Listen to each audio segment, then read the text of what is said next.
Hey guys, welcome back to the channel. This is story about what if Naruto inadvertently trains his younger self for the Chunin exam part 1. Before I start, please do support for more amazing content and comments for part 2.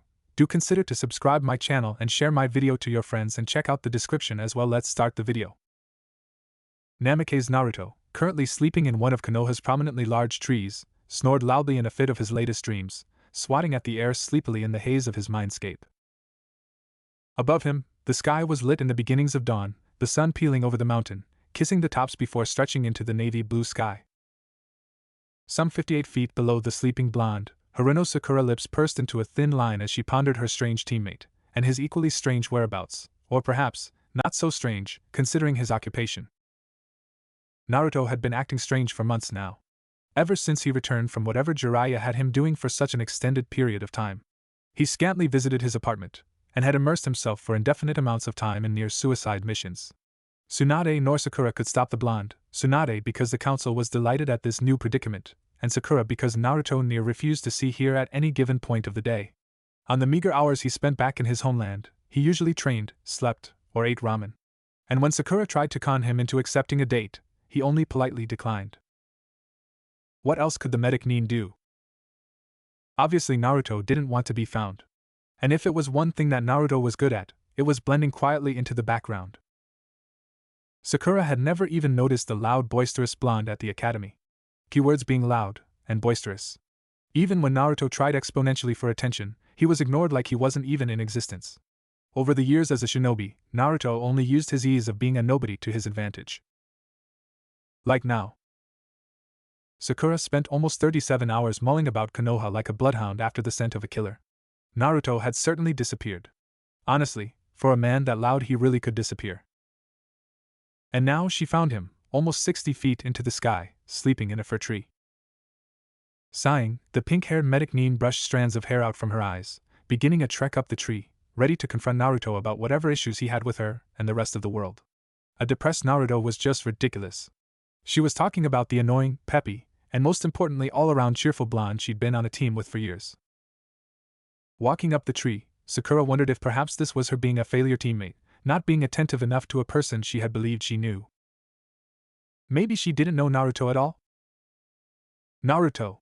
She yelled, making sure to hit the eardrum with such correct precision that he'd be hearing the fruits of her labor for days. In his surprise, Naruto shot up quickly and almost fell face first to the dizzying drop below. Sakura only placed her hands on her hips, canting them slightly. Better? He only groaned in response, rolling over to the side. Sakura frowned. Naruto. Again, another groan, this one coming out like Marg, which she supposed could be roughly translated to, "Get me some painkillers, woman." Sakura pulled him over towards her, doing generic motions of checking his temperature and looking for other ailments.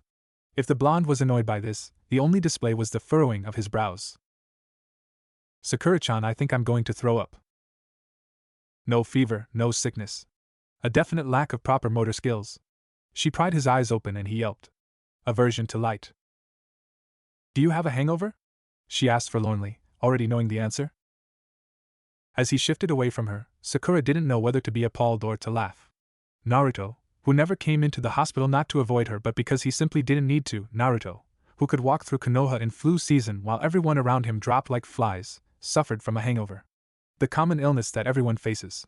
Or the fact that he would rather hide up in a tree than face her to get the cure. Perhaps they really weren't friends anymore, their friendship, or maybe there never really was one, lost in the waves of time and the life of a shinobi.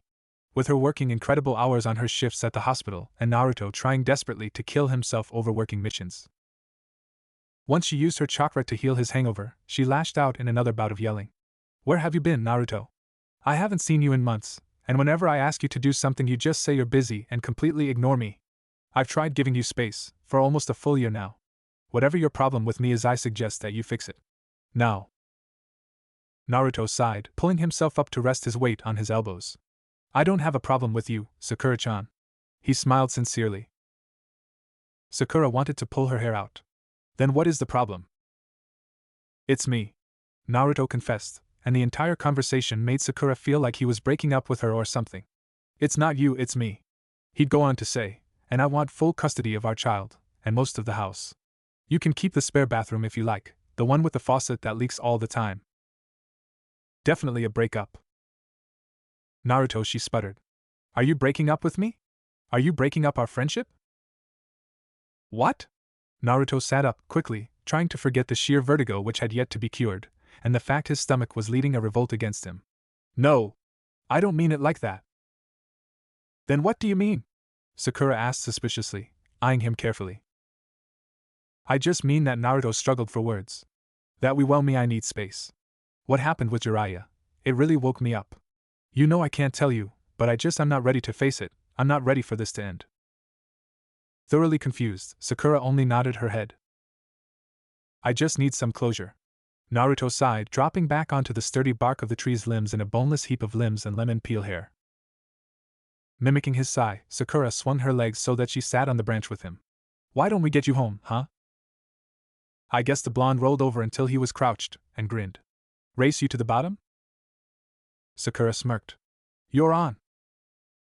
Sakura pushed off the branch with her expert chakra control, racing towards the incoming earth parallel to the tree's trunk. The jagged patterns on the bark flew past her into a swirl of lines, and she dropped her feet down to begin running down the trunk. She couldn't see Naruto anywhere, and grinning, she knew she would win this. The tack of her sandals echoed down the tree as she flew at breakneck speed down the tree. So much for Naruto being some big shot Chunin, she was going to beat him hands down. But she should give him some credit. He got back from a strenuous mission mere hours ago, had a hangover that was only cured for less than a minute, and had just been woken up. But still.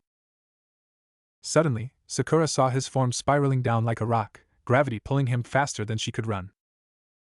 Shocked, Sakura sped up her pace to try to match Naruto's free fall. What was the idiot doing? He must have pushed on the tree with chakra, before just letting himself fall with gravity. The fall would be dangerous from that height, and knowing Naruto with his unstable chakra control, he'd be dead as he hit the ground. Of course, said Blonde was half asleep as he spiraled down the drop. Just inches before his head hit the ground, Naruto spun himself feet first, using chakra to hit the ground with a soundless impact, not even a footprint as indication he had landed with such force. As Sakura sprinted down the tree, running up to him seconds after he hit the ground, she looked ready to yell at him, eyes widened. What were you thinking, idiot? She growled at him, combing her hair out of her eyes with her fingers. Naruto shrugged, yawned sleepily and wedged a finger into his ear, and looked entirely too stupid. Nothing. Sakura groaned at his idiocy. Whatever, she decided that immaturity was the only correct method to handle him. Let's go. After your lead, my lady. He bowed with charisma, suave charm in his voice. Sakura sent him the "don't do that shit with me" look, before sauntering off in front of him. He wouldn't lie, the years had been good to her. But for some reason Sakura was Sakura. It was hard to explain why exactly it felt too wrong to ever think of Sakura like that. He followed her around Konoha without question, smiling contentedly at the bustling city that was sleepily beginning to awaken with the benign presence of the sun peeling over the mountains like a great peach. Sakura must be really worried, he thought, to have been looking for him for so long. He had always figured that with Sakura's long hours and his patterns of disappearance, she probably wouldn't notice his absence. It wasn't like they were even that good of friends until months after Sasuke's leaving. And even then, Naruto pondered if their friendship was simply Sakura's insecurity over losing her only teammate again, or if she had simply formed a bond with him because it was easier than forming one with an emotional invalid like Sai. Or maybe, her intentions for friendship were simply innocent. Sakura was about to make a left turn when Naruto stopped her. Keep going forward. Huh? Sakura blinked at him. Naruto, I'm positive this is the way to your apartment. You're right. Naruto nodded. Sakura was about to ask him what exactly he was playing then, when he explained to her. I moved. Sakura's jaw dropped. You what? Naruto shrugged. I moved. Sakura stared at him with both skeptical intentions, and this deep feeling of sorrow wallowing in her stomach. You moved? She echoed. Naruto nodded. Bachan made me. She said that I should move, and I was too lazy to say otherwise. It's not like I really liked my old apartment anyways. And this one smells nicer too. Sakura sputtered. Why didn't you tell me? She mumbled, this lost look in her eyes. Naruto blinked at her. I didn't know I was going to, but then I guess I just forgot to tell you. Sakura was conflicted as to whether she should laugh at his forgetfulness or be saddened by the fact that telling her about his move was obviously not important enough to warrant remembering. Well, I suppose you should lead the way then, she said finally. Naruto hummed in agreement, steering her in another direction entirely. A direction which, Sakura noted, led to the more expensive housing zone of Konoha. To say Sakura was surprised when she saw the towering apartment building would be an understatement. It was massive. And not only large, but clean. The reception area actually had real chairs instead of plastic ones, with very tasteful paintings and long stretched couches with modern rugs with odd patterns on them. The floor was actually clean, and in fact, so shiny Sakura could see her reflection on them. Instead of dark peeling plaster walls, the room was enclosed with glass, letting her peer into the fashionable elevator hallway and a lounge room with stretched TVs. Hello, Naruto-san.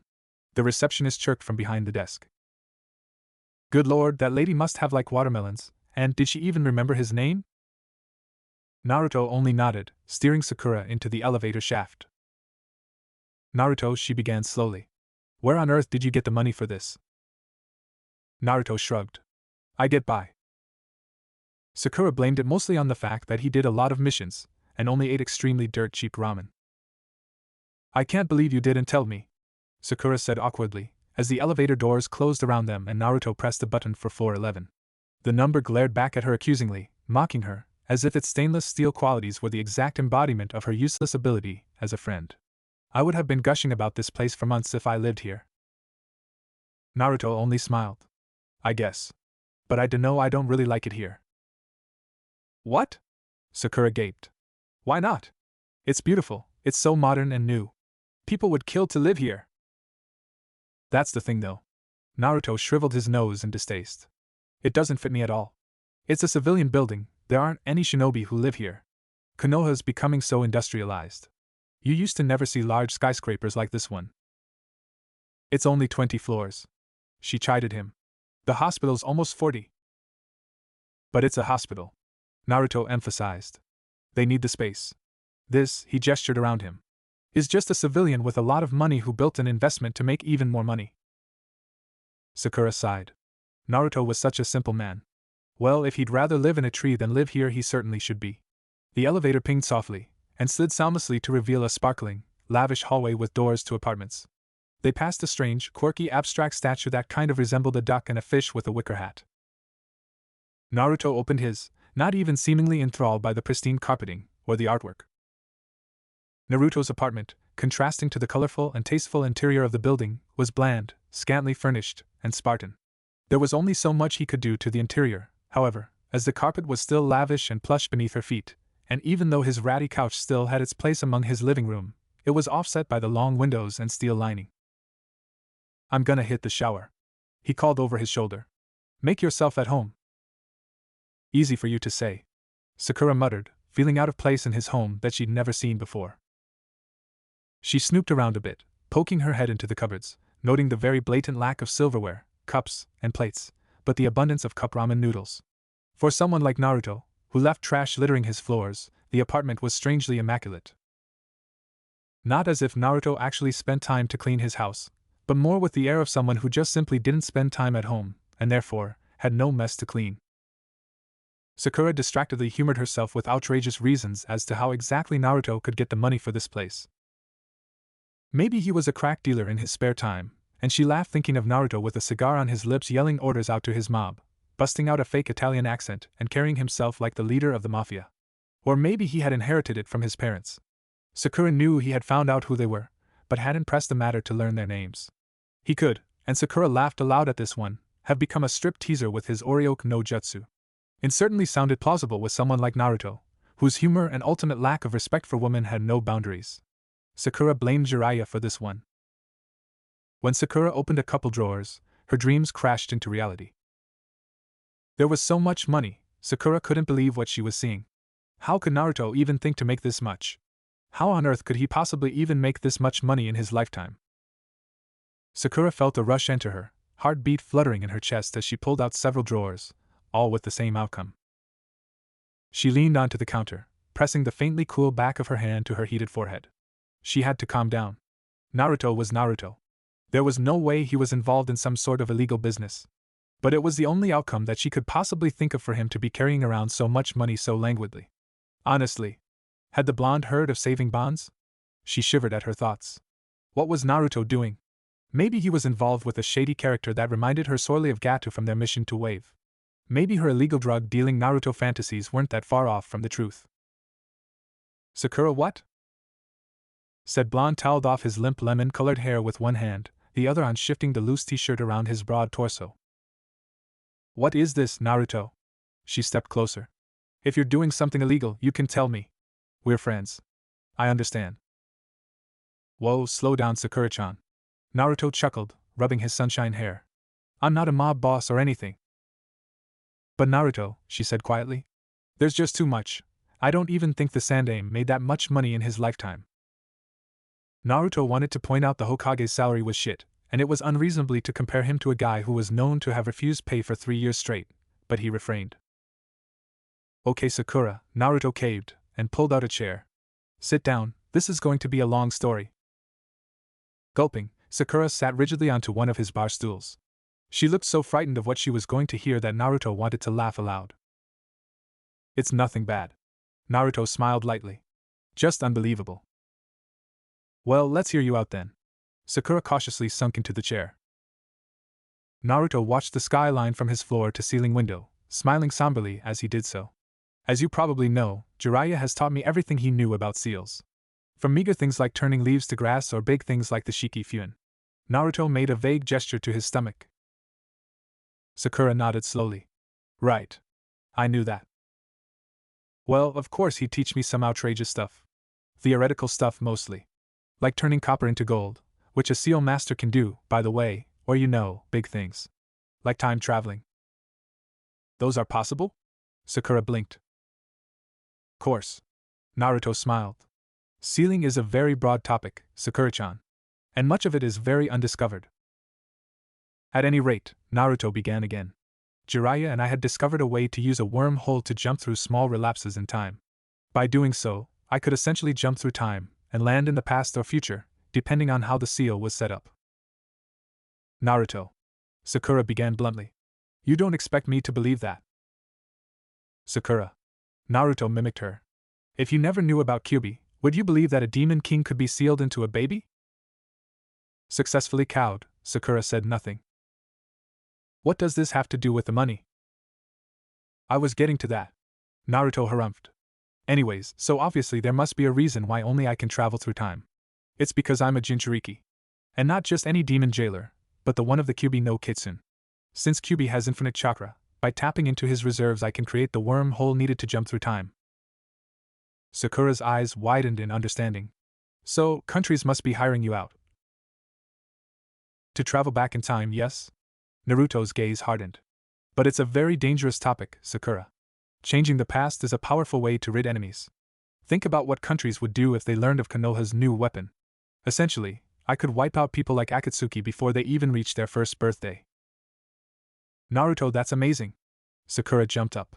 That means you could kill Orochimaru too. It's not that simple, Sakura.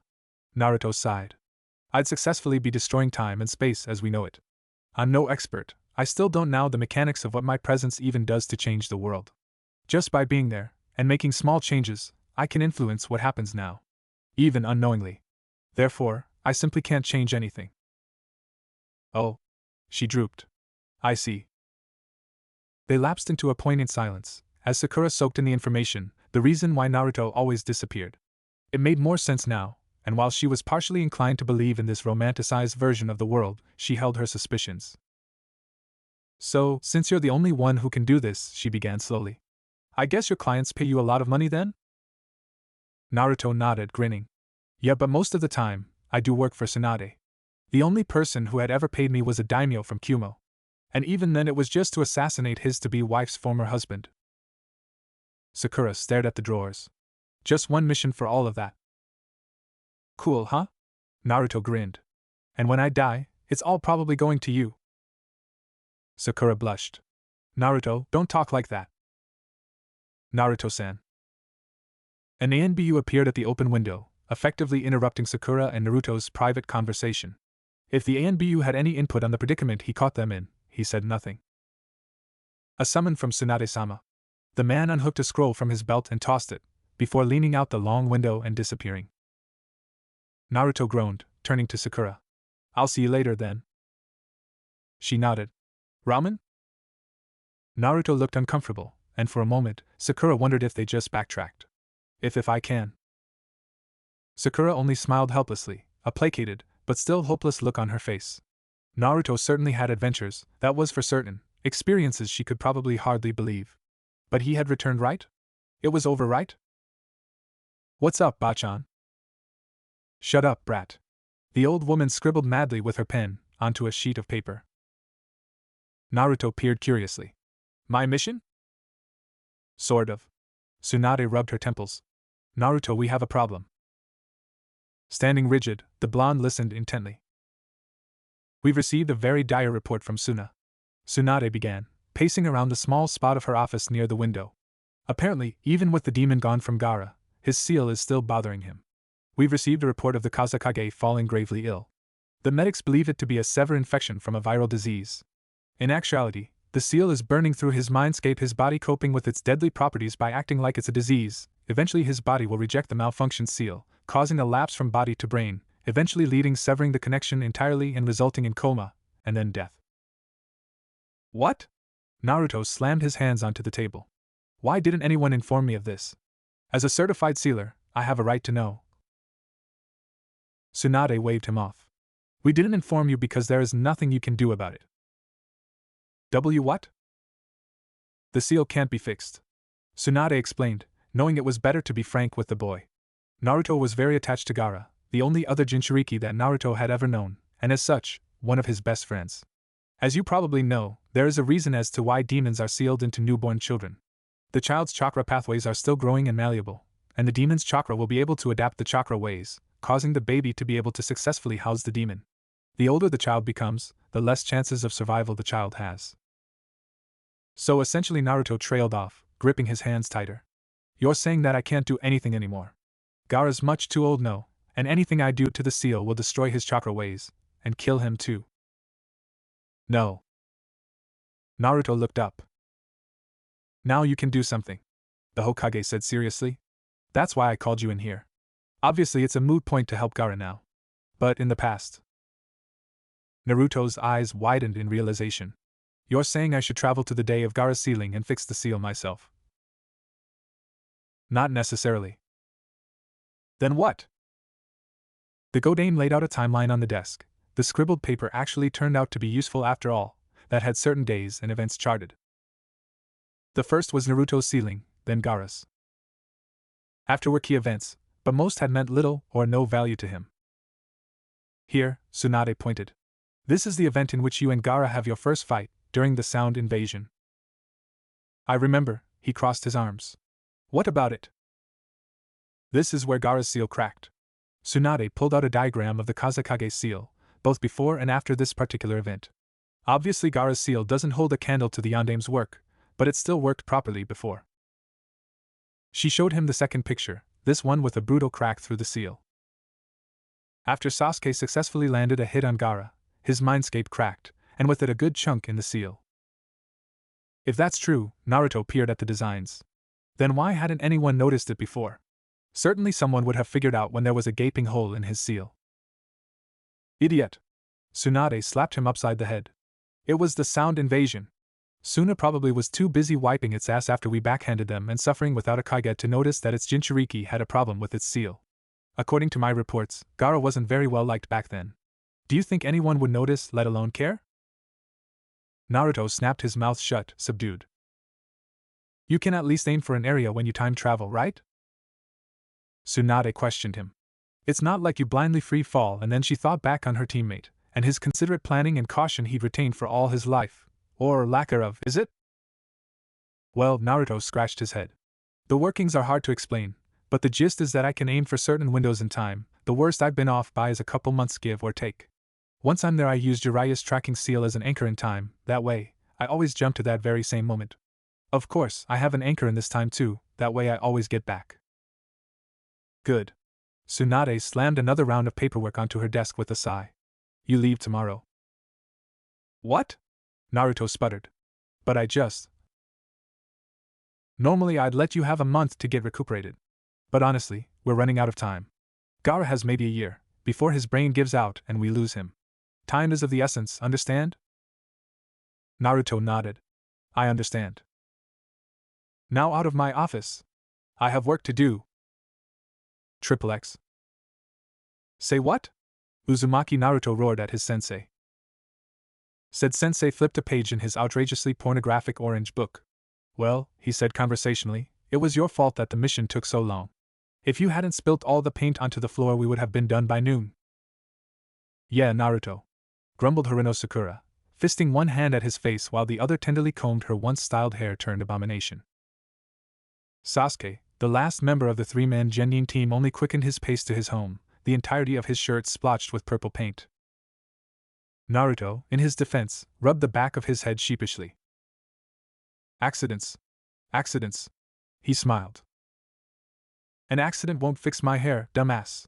Sakura punched the blonde square in the face, watching with cynical satisfaction as the blonde flopped onto the ground. Well, the peanut gallery has spoken, sighed Kakashi sentimentally. We'll see you tomorrow. With that, his enigmatic sensei whisked his other two teammates behind a row of high picket fences, and Naruto was left alone to sulk. Behind him a mass of purple paint flooded through the street like a massive slug on siege. He turned around forlornly, bucket and mop in hand. That's not fair. He frowned to himself. Stupid Sakura-chan, stupid Sasuke team, stupid Kakashi-sensei. The mop, in reality, didn't do much to help him. In fact, if anything, it spread the paint more and gave it a pasty watery color, and spread the purple substance around much faster than its snail pace. Naruto mulled the idea of creating some 100 Kage Bunshin to clean up the mess for him, but then realized that there was only one mop. He was about to call it quits when suddenly, the ground beneath him shook uncontrollably, and he lost his balance, landing but first in the outrageous purple paint. With a groan, he stood up, swatting off the abnormally violet paint before realizing it was a moot point. Sakura would have laughed, and called this an extreme fashion faux pas. The young genin already made fun of him for wearing orange, and even Naruto knew that orange and violet were such a clash. Especially for ninja standards, where most people's wardrobes included black, black, and black. Naruto was about to whine aloud about how terrible this whole day was going. Sasuke showed him up again by painting his section first. Sakura ignored him completely, and then he spilt his paint and made a fool out of himself in front of Sakura-chan, when he remembered the off-the-scale chakra explosion. I wonder what that was, Naruto muttered to himself. Suddenly, a man stepped out of the bushes, muttering to himself about a seal and about his aching hangover. Ga!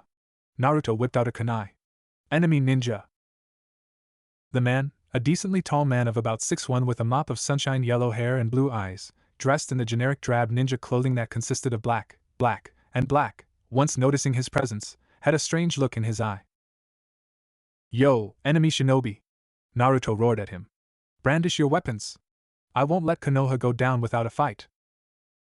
The man only blinked once, twice, 3 times at him, this unnatural unwavering blank face not fading.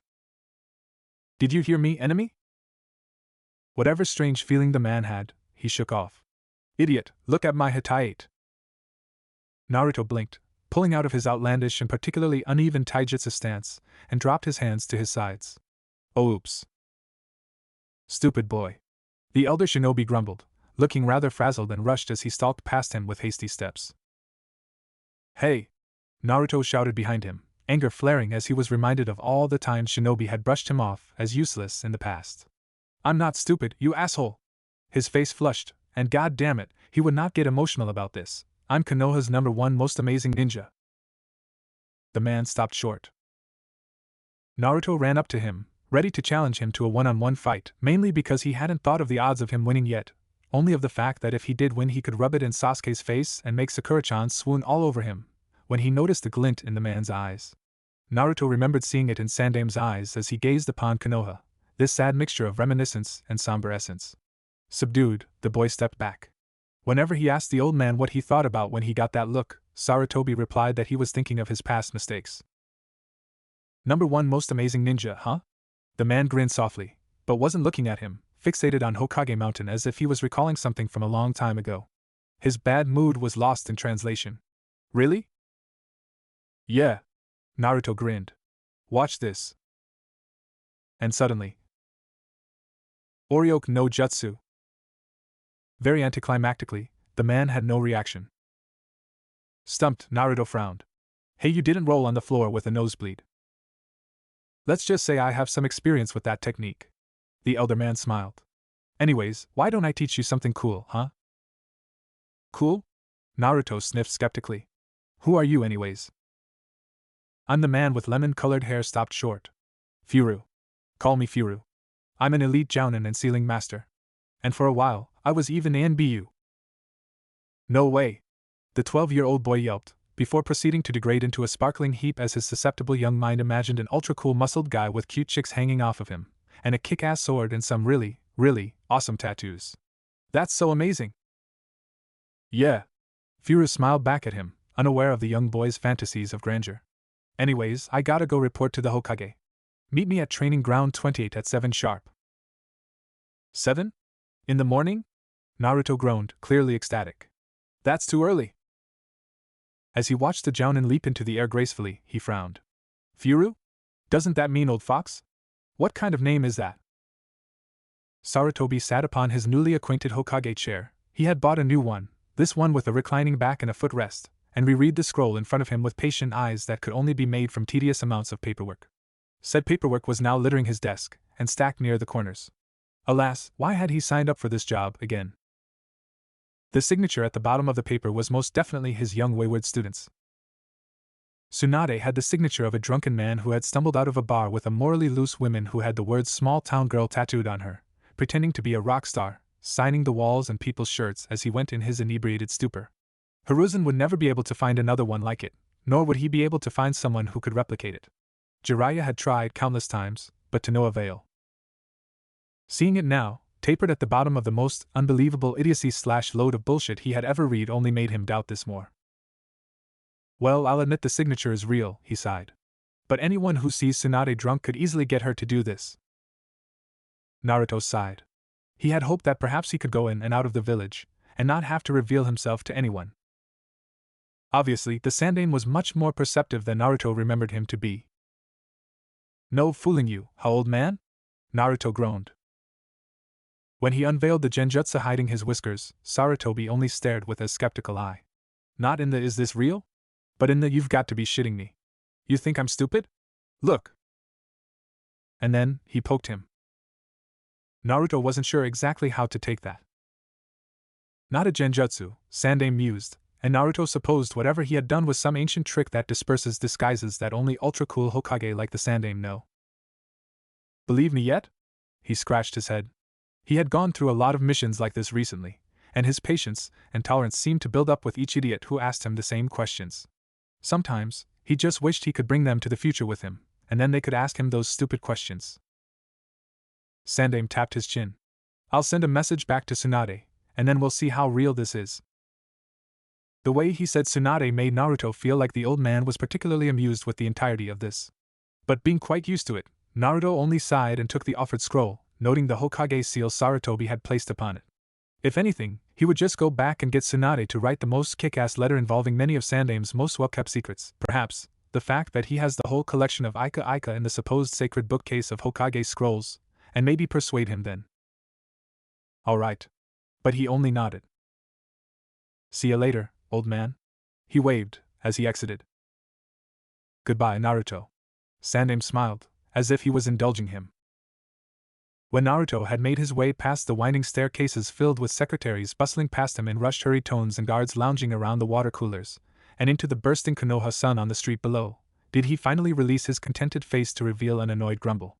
Without much merit, he kicked a stone into a trash can, reveling in the pang it made. No one is ever going to take me seriously, he frowned, meandering to the days where he was just a brat who would do anything for people to see him, anything to be someone. He could so clearly remember trying hard to impress Kakashi-sensei, trying to be as good as Sasuke, but it just seemed like he couldn't do it. Like there was something wrong with him. Like he was born a defect. He was angered. He was an orphan. Who knew who his parents were? Sasuke came from a lineage filled with great ninja. Even his exiled older brother was super strong. Naruto would always be the nobody compared to him. Obviously now he knew it was totally untrue, Sasuke actually not holding a candle to Naruto's prestigious lineage from the Yondaime. But then, he blinked in surprise. Who said that it had to go that way? Who conducted the wavering between the past, present, and future? And then he grinned. Him, of course. With that, Naruto spun a 180 from his direction to a deserted training ground to set up his seal, and instead set course to the one place that a dejected, solemn, and overall lonely 12-year-old genin Naruto would be, Ichiraku. The smell of ramen spiked his nose long before he even saw the smoke rising from the stall's kitchen. For some reason, Naruto always knew exactly the shades of smells that Ichiraku's ramen had. The scent was more too distinct to him than any other, and Naruto doubted that it was simply because of the long hours he spent at the shop, but maybe because of the fox dwelling inside of him. Noticing his own spiky blonde locks from behind the shades, Naruto plopped down beside his younger self. "What's wrong, kid?" He grinned. The novelty of sitting next to his younger self had washed off long before. Uzumaki Naruto blinked in surprise. "Fura-sensei?" "Yep." Fura grinned. "I thought I would be out of town for a little while longer, but I had to stop by my favorite place in the whole world." He gave Ichiraku a thumbs up, but the man was shy to return it. If Fura wasn't under his genjutsu, the man would have probably recognized him and been more enthusiastic, but that was a moot point to think about. He noted his own dejected face. "What's wrong?" He feigned confusion. Naruto sighed. "Nothing. I'm just so mad. Why does Kakashi-sensei think Sasuke's so much better? I bet it's 'cause he's an Uchiha. It's not fair.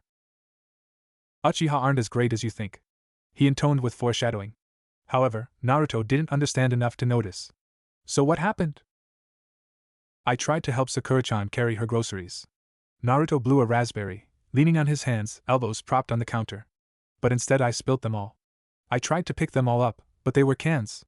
Some of them spilt, and Sakura-chan got really mad. And Sasuke called me an idiot." Fura could hazily remember something unpleasantly embarrassing like that happening. "Ah well," he smiled. "Your youth. You make mistakes. No need to be so down about it." "I know," Naruto groaned. "But before that, Sasuke beat me when we were training. And Kakashi-sensei was saying how much of a good job he did, and I don't know it just." Naruto trailed off, pointedly refusing to say anything else. Noticing himself become tight-lipped, he decided it was about time he taught the boy something.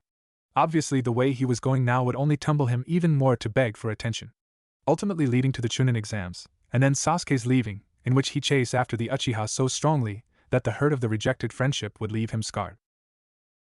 Well, obviously he got over it, but it wasn't a process he'd like to repeat. "Why don't I teach you something cool?" Naruto gaped at him in some sort of godly admiration. "Really?" "Sure." He shrugged nonchalantly. "This Kakashi figure seems pretty lazy to me."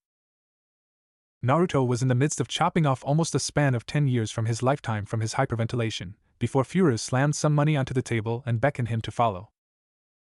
"Let's find a training ground then." Their located spot was ravaged from what seemed to be Gekka hate and perhaps Sarutobi Asuma some hours ago, if the scrapes against the wood resembling sword slashes, and the smudged patches of dirt where the grass was uprooted from blasts of wind were any sort of indication. Fura grinned when he saw Naruto peer around the training grounds in something akin to wonder. Maybe he could be able to tell a battle from imprints on the ground sooner if he trained his younger self. "What is that?" Naruto crouched down near a gruesome slash embedded into the earth like a gash of craggy rock. Fura shrugged. "Probably an A-rank futon jutsu." "Cool," Naruto breathed. "Can I learn that?" He gave a noncommittal string of noises that came out more like, before noting the lake some meters off. Motioning for Naruto to come closer, they stood on the edge of the lake. "Now," he began in his greatest teaching voice he could muster. "If I can teach you anything, you'll have to do some exercises." Upon the word exercises, Naruto groaned, as if he had heard Kakashi-sensei say it so many times that it was associated with boring. "And shut up before you start whining," he snarled, slapping the boy with a scroll in his pocket in an ultimately Jiraiya-looking way. Subdued, Naruto folded his arms. "Exercises are boring as shit. Everyone knows that. Why do people do them? To get better." Reading Naruto's face like a book, or maybe it was simply because it was him, and therefore he could read himself so easily, he knew that everything he was saying was going in one ear and out the other. Annoyed, Fura knew the only way he would learn was if he gave Naruto some motivation. "With chakra exercise you can do turning towards the calm lake, hands flying through seals," he shouted, Suetun, Suijin Hiki. The shore of the lake receded until the fish flopped around on the dried lake bed, the water gushed into a symmetrical wall of liquid, about 20 feet tall and perfectly still, not one drop of water spilling down. Impressed beyond belief, Naruto's face split into determination. "Okay, Fura-sensei," he shouted. "Tell me what I have to do that." Satisfied, Fura dropped the wall carefully back into the lake, the water level rising to its proper height. "Tree exercises, for one," he mused. "And then water walking." From the way Naruto stared blankly at him, the wave mission hadn't occurred yet. Sighing, Fura plopped to the ground. This would be a long night. "Alright, push your chakra into your feet, and try walking up the tree." Surprised at such a request, but so determined to succeed, Naruto scrunched his face, before slamming his feet into the tree. The reaction was enough to send Fura into bouts of laughter. Who knew watching your younger self could be so freakishly hilarious? Naruto frowned at him in embarrassment. The cracked and splintered footprints on the tree's trunk were like dinosaur tracks. "Try it slower," he called through his mirth. "And you're using too much chakra. You need precise amounts, don't just squash it all into your feet." After 20 minutes, Naruto seemed to be getting the hang of it. Thoroughly amused, Fura was beginning to think that maybe this was a better idea than he thought it was. Maybe if he wasn't such an idiot on the wave mission, things wouldn't have taken such a terrible turn. But also, by changing such events, would that mean that he wouldn't meet Haku? Or unleash the Kyuubi and find his ninja? He frowned at the thought. "Hey Fura-sensei," Naruto called from about a quarter up the tree. "How can I do this any faster?" He hummed in thought. "You can make Kage Bunshin, right?" "Yeah," Naruto shouted. "Make some, then. And have them do the same exercise you are." Complying, for other whining and complaining Narutos came to existence. "How'd you make the water wall so big?" Naruto grinned stupidly, as he took another step. "That was so cool." His younger self was so easily impressed. He smiled. "You don't have to make the wall so large. Actually, it's impractical to do so. You're better off keeping it at a smaller height, enough to stop a Katon Jutsu, so that you can summon the water from the atmosphere, and don't need a lake to." But Naruto probably wasn't listening, too busy laughing contentedly as he took faster steps, hands outstretched like a young child pretending to fly. His clones didn't seem to be doing too bad, either. His giddy appearance, and his excitement about tree walking reminded Fura of Sakura's impressive chakra control. Just this morning the two of them were showing excellent displays of chakra control. Naruto didn't know too many people who could sprint down a tree the way Sakura did. So soundless and effortlessly, the true imprint of being a medic Nin with her perfect control and precise chakra. Of course, he didn't know too many people who could fall and land off a 60-foot tree without making an imprint or sound either. Remembering Sakura, and his present, he decided he'd take his leave. "Naruto," he called. "I'm going to be leaving now. Keep practicing those exercises, okay? And if you complete the tree walking, move on to water walking, okay?" Naruto made a vague noise of agreement around his laughter, and Fura took his chance to whisk away to a denser part of the forest, where he could use the seal in peace. Sarutobi-sensei was always too smart for his own good, Tsunade grumbled. And kind. It was his downfall in the end, really. Naruto furrowed his brows. It wasn't usually like Tsunade to speak of her beloved sensei's death. In fact, it wasn't like her to speak of death, at all. People like Sarutobi, Dan, and Nawaki became taboo to the Godame, and it was a line that Naruto always made a point to never cross. Of course, Tsunade crossed this all the time when she was piss-ass drunk. Like now. She sloppily writes another letter. Naruto doesn't bother to peek, already knowing that it probably contains one of Sarutobi's deepest darkest secrets that Naruto is probably better of not knowing. "Give this to the old man?" Tsunade slurs, between swiping the bottle from its resting place on the corner of her desk. Already are there droplets from sloppy drinking. He only nods. Naruto isn't one to deal with Tsunade when she's drunk. And by the way, she calls after him, and for a moment Naruto thinks she may be sober, but he takes a look at her glazed eyes and shakes his head. "Sakura's been wondering where you are, take her out to ramen, would ya?" He dismissively waved her off, making a quick exit via window. The streets of Konoha are marginally crowded, with a mixture of the young civilian crowd mulling about in the end of summer beginning of fall heat without much to do but cause mischief, and the older civilian crowd with stern faces and grim-set lines on their faces, rushing to their next destination. The shinobi population tended to stay 3 feet within the shadows, and were hardly noticeable to the untrained eye. Sakura is one of the few shinobi that are so conspicuous, They simply blend into the normal populace because slinking around in the shadows is a moot point, especially for one with pink hair. She stood on the corner of a bustling street, peering over at a stall of red tomatoes, children running amok around her with brightly colored balloons. But to Naruto, Sakura was always picture perfect. "Sakura-chan." He waved her down. She looked up, startled. Her eyes flashed as if she remembered their latest conversation, before she gave him a distant smile. "Naruto," she greeted. If Naruto was subdued by her less than vigor greeting, he didn't show it. "Want to get some ramen with me?" He flashed her a quirky grin. Sakura, rolling her eyes, led him in the opposite direction of Ichiraku. "No, today we're going to a tea house that I've been dying to try." "Wah," he sputtered. "But ramen." Irritated, she dragged him along. Meanwhile. Training ground number 38 was made up of a multitude of massive puddles, stagnant and buzzing with all kinds of insects that Sakura would rather not know. Perhaps it was due to the water that must have been there for days, or its inconvenient placing near the forest of death, that buzzed about with so many odd insects. It was near poetic injustice that she had to suffer through this. The genin cringed at the sight of them, the murky water turning the once lush training ground a shallow ocean. "Sensei," she whined pitifully. "Do we have to?" Kakashi, much to her chagrin, seemed nonplussed. "Well, we shinobi have to share the grounds with everyone else. I'd assumed someone was practicing a water jutsu from the looks of it." Naruto blinked. "Like Suijin Hiki?" "Oh, you know what that is?" came the surprised answer. "Course I know." The blonde grinned. "Doesn't everyone?" Sakura gave a meek squawk of indignant displeasure. Sasuke growled. "Not really," their sensei smiled amusedly. "It's not very common for genin to know such skilled techniques." "Maybe I'm just skilled." Naruto puffed his chest, and Sakura scoffed at his egotistical attitude. "Maybe," Kakashi hummed, as if he didn't really believe that. "But anyways, why don't we do some sparring?" "Sakura?" The pink-haired genin gave a bold step backwards. "Now wait, Kakashi-sensei." She hysterically pointed her finger at a bug that flew past her nose. "There's disgusting crap in there." "Well, those pools have been there for a while, what did you expect?" Kakashi scratched the back of his head with some sort of quasi-mocking gesture. She only mumbled, annoyed, in response, shifting her weight from one to the other with a look of discontent on her face. Sasuke, noting the fact that his only female teammate, and equally annoying as his blonde teammate, wasn't going to making a move towards the muddy, dirty, mosquito-infested waters, decided that it would be better for the team dynamic if he simply sparred with Naruto, as usual.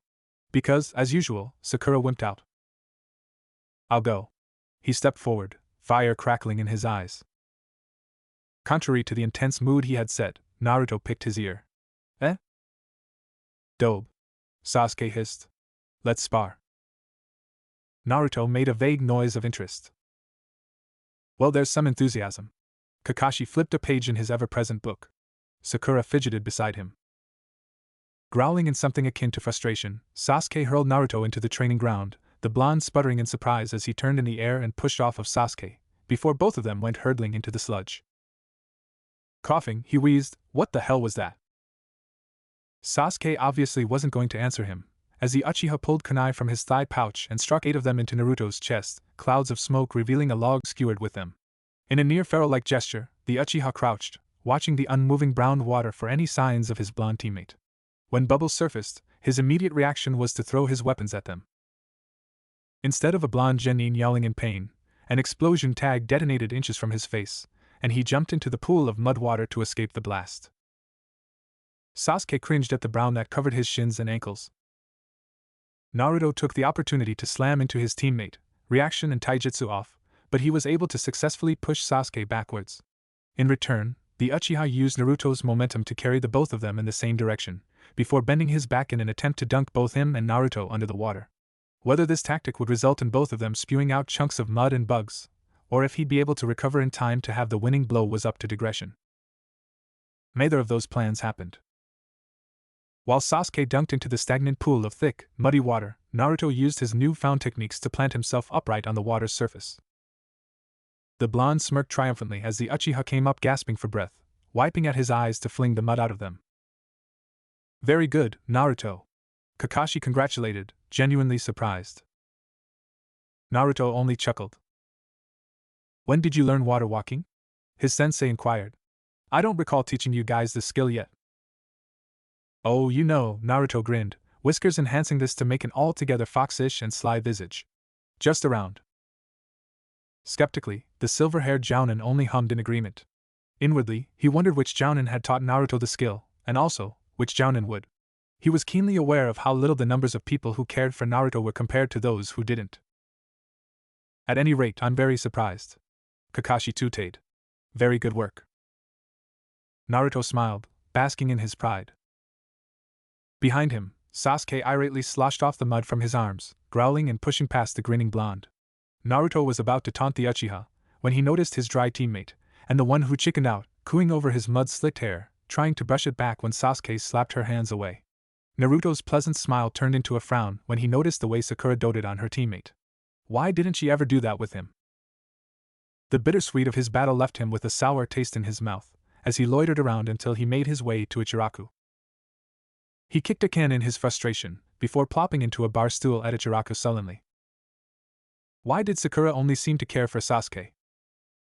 Why didn't she even congratulate him? It was Sasuke who ate mud anyways. He frowned petulantly.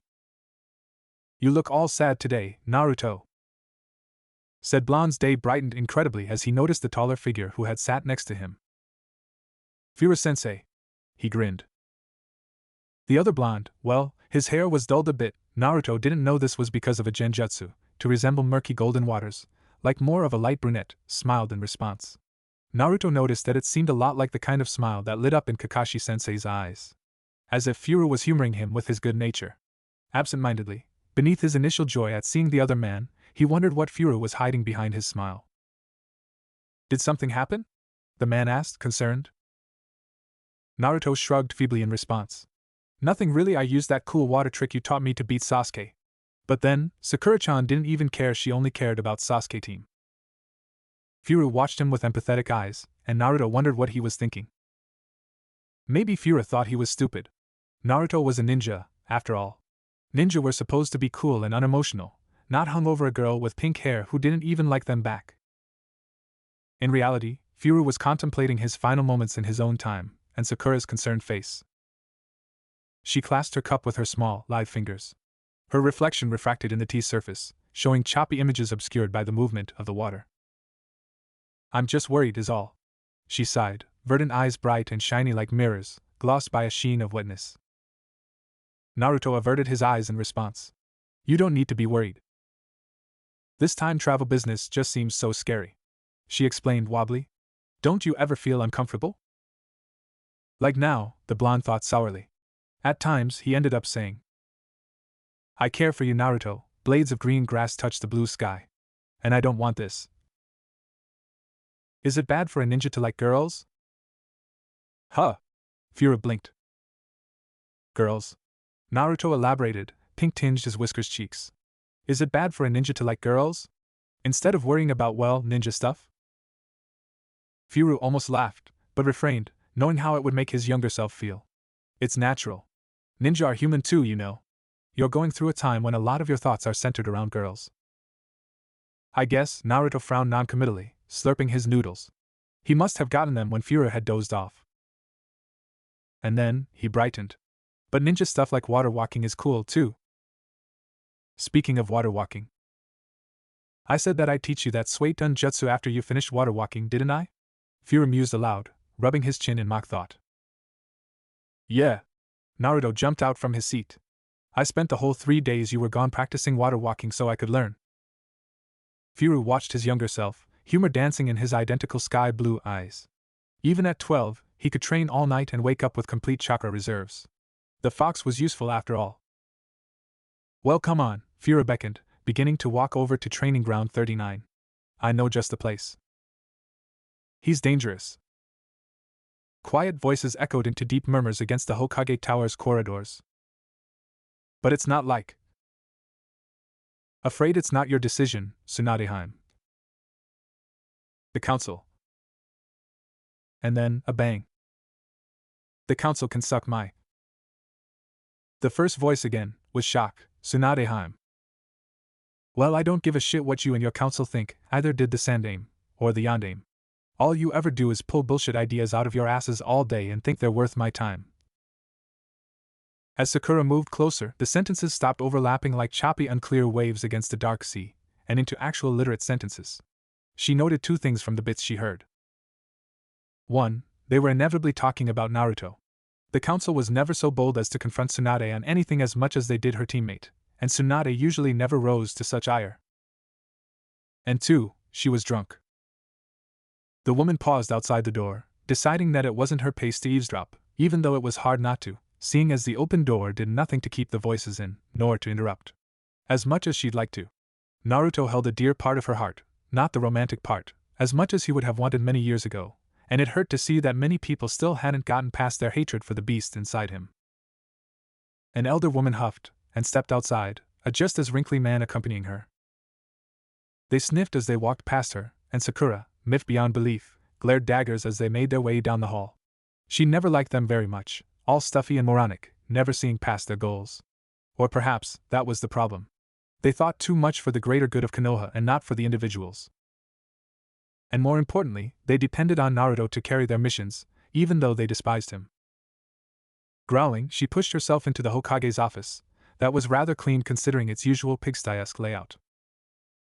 Tsunade leaned into her chair, looking ridiculously sullen for such a drunken person. Her brows were furrowed, and for once, Sakura could see past the genjutsu that masked her sensei's age, and she looked almost as old as she was. Her hair was limp, as if she hadn't recently combed it, and the sake next to her looked dreadfully empty. "Shursho?" she asked tentatively. Tsunade hummed in response, but the answer could have simply been a grunt. Her eyes wavered back to the hallway, where she assumed the two elders were still tottering along. What was that about? She tried to word tactfully, but it didn't seem to have come out right. Luckily, Tsunade was too inebriated to notice. They don't want Naruto to be jounin, she hiccuped sorrowfully. Sakura blinked, shocked. Her first words were, "But that's not fair." Tsunade sent her a deadpan, and Sakura flushed. Even though Tsunade hadn't said a word, she had conveyed it thoroughly with her eyes. When was anything ever fair with Naruto? It was true. The world enjoyed working around him, and watching him clamber his way up through the mud and dirt, pushing him with childish immaturity as he struggled to achieve the heights he wanted. Sakura understood this, but the unfairness in its entirety never stopped making her head reel. Why did people always make his life so much harder than it needed to be? Sakura paused for a moment in her thoughts. Yet, wouldn't stripping Naruto's rank do nothing but foil their plans? She didn't have to be in the ring of Konoha politics to understand that Naruto played a crucial part in the protection of Konoha. As a jounin, he was susceptible for the more dangerous missions that most Chunin weren't allowed to take, or, per se, they were allowed but it was highly unrecommended, and that was just what the council wanted. Naruto would be one step closer the weapon they had always molded him into, and demoting him to Chunin would only wedge their plans to a halt. So why would they do that? Shursho, I don't understand. I thought that the council wanted Naruto to be jounin, so that he could take the dangerous missions that they wanted him to. She voiced her opinions cautiously. Tsunade huffed. The alcohol wasn't working. She'd love to tell Naruto all about Danzo's route, and the fact that Danzo was seriously considering recruiting Naruto into his circle of shinobi that were supposedly disbanded. Seeing as though Tsunade had no proof of her accusation that they were still around, she couldn't argue anything, but Sakura couldn't be told. And more importantly, it would only spur her to snoop about Konoha with her cat-like curiosity, inevitably leading her to her fellow teammate Sai. The whole point was moot, seeing as though Sai couldn't say anything even if he wanted to. The closer Naruto got to become ANBU, the last chance that Danzo had of enticing him. Hopefully Naruto would use his mulish qualities to stubbornly refuse, but there was always the chance that Danzo's enticing and fake offers would sway him. Tsunade was very sure that some of her ANBU already belonged to Root, but having Naruto as one of her main subordinates meant she could keep closer tabs on him, and keep him away from Danzo's conniving hands. Sakura shifted her weight uncomfortable from foot to foot, unsure as to what to say while her sensei stayed quiet. Naruto is in a very delicate position, Tsunade decided upon, omitting the fact that Naruto's time traveling didn't help matters in the slightest. One that both the council and other leaders wished to sway. Sakura furrowed her brows in confusion, but didn't press the matter. Where is Naruto now? Tsunade abruptly opened her mouth, but then closed it. Wryly, a grin spread across her face. I suppose he's arriving as we speak. And Tsunade was sure the meeting wasn't going to go well. Sakura took this as the moment to leave, ducking away quickly and leaving Tsunade to deal with Naruto's ire. He'd been in such a morose mood lately, only being spurred out of it by deep-seated anger. It was strange to see her optimistic and joyous teammate warped into such a shadow of himself. It had all started when he began time traveling while she walked out. Sakura supposed that perhaps something had happened while he was in some other time that had made him this way.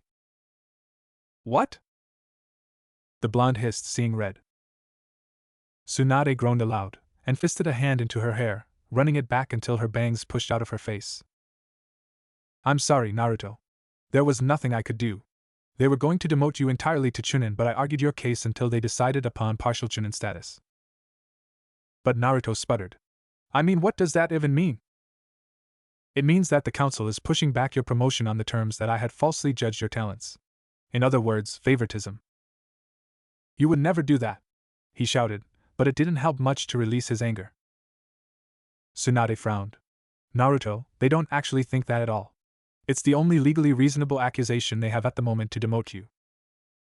She had hoped he'd understand why they'd want to demote him without having to explain it, but thinking and connecting links was never something that Naruto had been particularly good at. I don't get it. They want to demote you because they don't want you to be ANBU. Because then you would be my ANBU, and their hold on you would lessen considerably. Naruto growled, and his anger lessened into deep irritation. Tsunade supposed it was because he was simply so used to the council's machinations that he simply didn't get as riled as before. He wedged a finger into his ear, and Tsunade was sorely reminded of the habit from his Genin days, one he carried even as he first began his trek into time. She noted that he'd abruptly stopped the habit after closing off the portal. But I don't get why. I mean, people have been promoted to ANBU from Chunin, right? Tsunade nodded. However, to do so would require a council's recommendation. If you were a Jounin, you wouldn't need one. Naruto groaned. He didn't know about that. So what do you mean, hold on me anyway? Tsunade looked to the side, an irritable look crossing her face. Naruto, have you ever heard of root? Naruto heaved a sigh as he leaned against the towering cement wall. It had been a while since he had thought about Minato. The wispy shades of his father's face obscured by his memory he had so eagerly tried to wash away with the futile effects of alcohol. His final picture of Minato stayed the longest, festering in the back of his mind like summer skin fouled by the lust of mosquitoes, the sky dawning above them like a dome made from tender blues, Minato's hair a smudge of lemon peels and buttercup petals in the corner of his sight, and his eyes wide and shocked. They were so blue, just like his, a torn emotion ripping through that sky in confusion and realization. The same eyes. They had the same eyes. Naruto had avoided mirrors lately. The dying sun turned the clouds above Konoha's towering canopy of trees into slashes of blistering orange and peach, and stars eyed him from their omniscient spot above him. Tsunade was worried. It was Naruto's only explanation as to why she'd put him on guard duty. But then, he was considered part Chunin as of now, and it was nearly part of the rank description. He snorted anyway. It was such a waste of his talent. He flexed his hands as he mused, the veins bruised blue and pulsing beneath a thin line of skin, traveling from under his glove to the crook of his elbow, two intertwining like the Euphrates and Tigris, between them, life. There were so many better things he could be doing right now. For one, Naruto had never noticed how absolutely stupid his younger self was. How Kakashi put up with them was something that Naruto couldn't begin to fathom, and right about now if his silver-haired sensei was here he'd surely worship the ground the man walked on.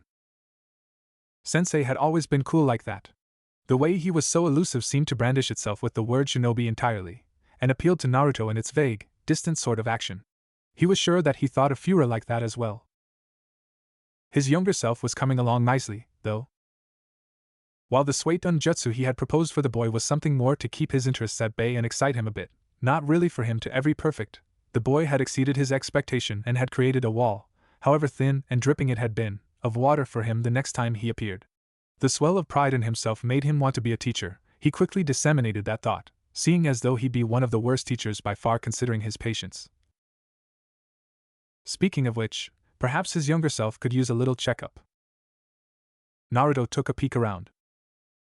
The other Chunin were lounging about the gate, and no one was approaching them from the dense forestry. With a quick hand seal, a Kage Bunshin was waving at him giddily and he took off into the forest. Uzumaki Naruto near rolled on his heels. He couldn't wait to tell Sensei about the mission. He let his thoughts carry away from Haku for a moment, and rather to the entire fast-paced action of the entire mission that he was just dying to tell someone. Iruka had listened patiently, genuinely interested on the blonde's shinobi development. A C-class turned A-class was a very dire situation indeed, but from what the teacher had heard from his young graduate, the blonde had handled himself rather well. Iruka was proud of him. The academy teacher had scolded him though, interrupting him to say that he was worried for the boy's health. Naruto had brushed it off as Iruka simply being motherly, but the Chunin was very concerned for the boy's mental health. Even though it was simply part of the shinobi way of life to experience death firsthand, it was something he had hoped to protect Naruto from for as long as possible. The blonde was sunshine, so naive to the darker parts of the world, even though he had lived so long in their inky, shadowy depths for so long. Iruka had hoped to preserve that. Well, I gotta go, Iruka-sensei. Naruto beamed at him, smile wide enough to crinkle the bottom of his eyes. Iruka waved him off, Naruto stopping their chat in favor of running to the training grounds to practice some more. Iruka didn't know what had gotten into the blonde lately. He had never taken training so seriously as he did now. Naruto pushed past the crowded streets of Konoha, making his way to the training ground with the lake. Fura hadn't been there for a while, but Naruto had shrugged it off to the other blonde simply being out on a mission. He jumped once he noticed the sunshine spikes near the water's edge.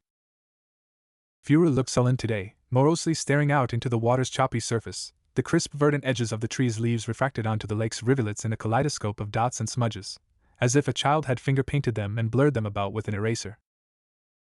Naruto jogged up behind him, wondering what had his sensei so sad.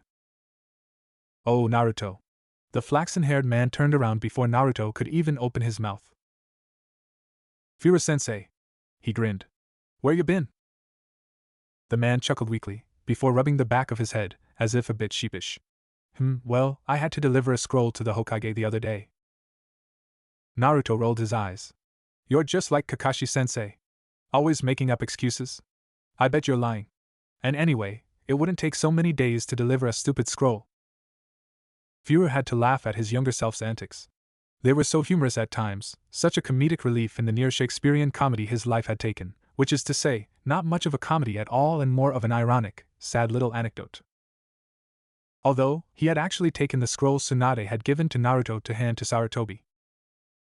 It had seemed to quell the man's amusement at Naruto entirely, and the elder man seemed to take him a bit more seriously now. A bit, being the key phrase of that sentence. I got a life, you know. Fura frowned at the boy below him, who only blinked meekly. Like what? Going grocery shopping and reading nasty porn novels? The cheeky brat. No, think more along the lines of Kick-Ass S-class missions including a whole bunch of injured teammates on a 1-on-12 fight with action-packed jutsu. Naruto's jaw dropped, and he seemed to look at the Jounin now part Chunin as if God walked in and said to him, Young child, take that beautiful woman over there and procreate. Really? Yes, that did really happen, he intoned solemnly, before he opened his eyes to smirk viciously to the younger boy. But not recently. On Naruto's side. I wanted to hear all about it. Oh. Yeah, I was gonna tell you about my mission? Fura's brows raised. Oh? Yeah. I went to Kirigakure with my team for a mission.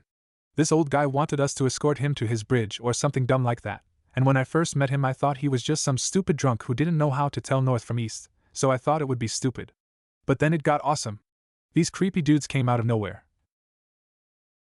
Reminiscing on the days of his very first A-class mission, Fura's mouth quirked into a wry smile. Watching his younger self only seemed to make him relive those moments even more. For some reason, it was unbearably hard to connect between his present and his past. Seeing the boy in front of him made him miss all the whimsy and unknown of the shinobi world, remembering the days when he only brushed the surface of the death and carnage, his exuberance near tangible, and the memories he was reliving so palpable that he could taste the desire for greatness on his tongue, sweat-slicked and hard-work-driven. Strange, month after month of brutal training and frantic pulse rates conglomerate into the man he was now, a shadow of the passionate man he once was. The young boy's mouth sped up quicker as he recalled the beginnings of the bridge fight, faltering a bit with a wavering stutter as he bypassed the ending of his fight with Haku, eyes downcast and wedging his feet into the dirt. His fists clenched at his sides. What had time traveling done, this new adventure in his world, one he anticipated so greatly it was like his dream of becoming Hokage, but warp himself into a strangled creature of himself. The knowledge washed upon the troubled shores of his mind. Perhaps ignorance really was bliss. Are you even listening to me? Naruto demanded, put his hands on his hips. No, but he could guess. You had just gotten past the part where you and your sensei scared the bad guys. And you were saying something about the bridge's name. The young blonde immediately brightened. They named the bridge after me. Isn't that great? It's called the Great Naruto Bridge. Hee, I bet Sakura likes me tons now that I have a bridge named after me. I'm sure, he said condescendingly, but Naruto didn't seem to pick up on the sarcasm. Fura tapped his chin thoughtfully. He would have gone with a wind jutsu, but he'd have them covered by the time he was 16, and it would be a moot point to teach it so early. He tried to think about something he didn't know. Obviously the Rasengan was out of the question, he needed to keep his time with Jiraiya. Looking at the way Naruto was impatiently staring up at him, he figured the boy would whine continuously if he taught another Suiton jutsu. Well, a Katon jutsu would certainly do the trick. Alright, he clapped his hands. Today we'll try Katon, Housenka no jutsu. No way! Naruto yelped. Fura looked down, puzzled. What's wrong with it? Naruto sputtered a bit, pushing his headband up as he did so in what looked like irritation. There's so much wrong with it. First of all, Sasuke team knows that technique. I'd look like I copied him if I did that. And anyway, if Sasuke team knows it, the jutsu is obviously not cool enough for me. The boy with lemon-colored hair finished with a bit of a haughty sniff. Fura resisted the urge to roll his eyes. Hey, be thankful I'm even teaching you, let alone solely teaching you ninjutsu. I must be out of my mind. Naruto didn't do anything but pout and fold his arms, and Fura wondered just how much of a menace his younger self really was. Fine, he huffed in annoyance. I'll teach you a really cool technique. Immediately, Naruto bounced and leaned closer. Fura mused that it wasn't really changing anything. If he did teach Naruto an A-rank Katon jutsu, it's not like he'd be able to learn it in time for the Chunin exams, right? And anyway, it was much too difficult for Naruto to learn at this point. Fura was counting on the fact that Naruto was ridiculously stubborn in his practicing, and usually didn't think unconventionally when training and wouldn't think to do otherwise. Hopefully that would offset the boy until he learned it later in life, with a proper teacher. Not a time-traveling older version of himself that really didn't have the time to explain the mechanics of the technique. Well, Naruto snapped after long moments of waiting. What is it? With a triumphant smirk, he said, Katon, Karyo Enden. And rather anticlimactically, Naruto snorted. What's that? Fura abstained the idea to ram his head into a nearby tree, and instead smirked even wider and began to make hand seals. Naruto watched wide-eyed as he suddenly shouted the incantation, and a monstrous molten dragon erupted from his mouth in large, hot streams of fire, and twisted around in the air in practiced whirls of flames, entwining in the sky like grappling hands of red. As the dragon died into embers, targetless, Naruto whirled around with eyes the size of saucers, near gleeful. I get to learn that? He near shouted. Fura grinned. Yup. But it's up to you to figure it out yourself, because I'm leaving the country for some business. That's fine, Naruto interrupted hurriedly, bounding closer to inspect the hand seals. Now it starts with Uzumaki. Naruto near skipped to the red bridge to meet his teammates. Sakura was already waiting, hands placidly behind her back and bottle-green eyes skyward. She leaned against the bridge with her legs crossed, and didn't seem to notice the amassed exuberance that tailed about the blonde like a puppy, or, perhaps, a large monster would be a better analogy to the size of his happiness. She looked at him quizzically, noting the burns on his cheeks. What happened to you, Naruto? She questioned, voice laced with annoyance. Naruto always got himself into trouble. Naruto's hand immediately flew to his cheek, grinning sheepishly. He was sure that Kyuubi had healed most of them, or at least, the really horrid ones. True to Fura-sensei's word, he left in quick, hurried paces and disappeared for the better part of the week, only coming to deliver more scrolls to the Hokage. When Naruto had asked why the Hokage needed so many of them, Fura had evasively told him they were correspondences with one of the Hokage's old, dear friends, and hadn't said much else. Naruto thought that Fura must be a very in-demand kind of shinobi, judging from how he never had free time, and he wanted to be just like that when he was older, always doing something cool and interesting all the time. Except, what he didn't know was how much Fura was beginning to despise that. Naruto didn't have much lecturing on even the basics of fire techniques, nor did he know anyone who did. At least, he didn't recall any, until Sasuke carried his brooding self up the bridge. So the dobe's done some training. Sasuke snorted derisively, crossing his arms. Naruto, contrary to usual, near gaped at his teammate. Sakura wavered her gaze between the two of them, both confused and worried for the lack of banter. After a few moments of silence, Sasuke opened his eyes to see the blonde staring at him in a new light. He shriveled his nose. You're not falling in love with me too, are you, dobe? Sakura blushed furiously. There was some sort of dawning realization in the blonde's eyes, and his thoughts began to cork into gear to summon up a plan worthy of his pranking days. Naruto let the implied insults slide off his back. Please, Sasuke, even if I was gay, I don't do the brooding, annoying, idiotic losers like yourself. The Uchiha snarled and Sasuke whipped out a kunai and pinned it to the wooden pillar near Naruto's left ear. The blonde only smirked. What? Struck a nerve? Sorry that you're so stupid, I can't really help you there. I bet if we took the Chunin exam again, I'd pass and you'd flunk out like a dumb ass. Naruto flipped onto the railing behind him as he taunted. Just as he'd expected, Sasuke lunged towards him, and the two toppled into the grass on the other side of the bridge, mere inches from the river's edge. He threw the Uchiha off of him, and distanced himself enough to be able to dodge a katon just by diving into the lake. He grinned cockily, wiping some dirt off of his chin and watching Sasuke clench his fists in anger. Is that all you got? He mocked just a little more, and here I thought you knew some fancy jutsu. Katon, Gakakyu no Jutsu. Naruto dodged just as Sasuke spit out an enormous fireball, watching as he made the hand seals closer to his chest and farther away from his face, as to dodge the burning hot flames. Sasuke kept his hands in the dragon seal far longer than normal jutsu, and his mouth was open akin to a smoker's, open enough to allow puffs of smoke, or in Naruto's case, a massive fire dragon. He supposed what he'd have to learn how to control on his own was the form of the dragon, and the dragon itself. The more Naruto pondered this, the more he realized that this was going to be a lot harder than anything else Kakashi-sensei or Fuhra-sensei had ever tasked to him. But he was determined. Not only to show Sasuke and his stupid fire jutsu up, but to impress Fuhra-sensei. Naruto yelped in poorly concealed joy, whooping spectacularly and loud enough to make Sasuke lean to the left and cringe visibly. In a way not unlike his usual exuberance, the blonde was grinning ear to ear until his eyes crinkled at the edges and his cheeks looked round, splitting his face and creasing his brows. Sasuke, in contrary, had his arms folded and didn't look particularly happy, aside from the glint in his darkened eyes, no doubt thinking of the immense power he'd be able to learn after reaching Chunin. Another step on the ladder. Naruto seemed to take the paper in front of him the way a dying man at sea may take the ground, flopping onto the ground in a joy unmeasurable by human standards. The two boys were too immersed in their own desires to notice Sakura carefully brush fresco wisps of hair behind her ear, and look away, eyes averting from the Chunin examination forms completely.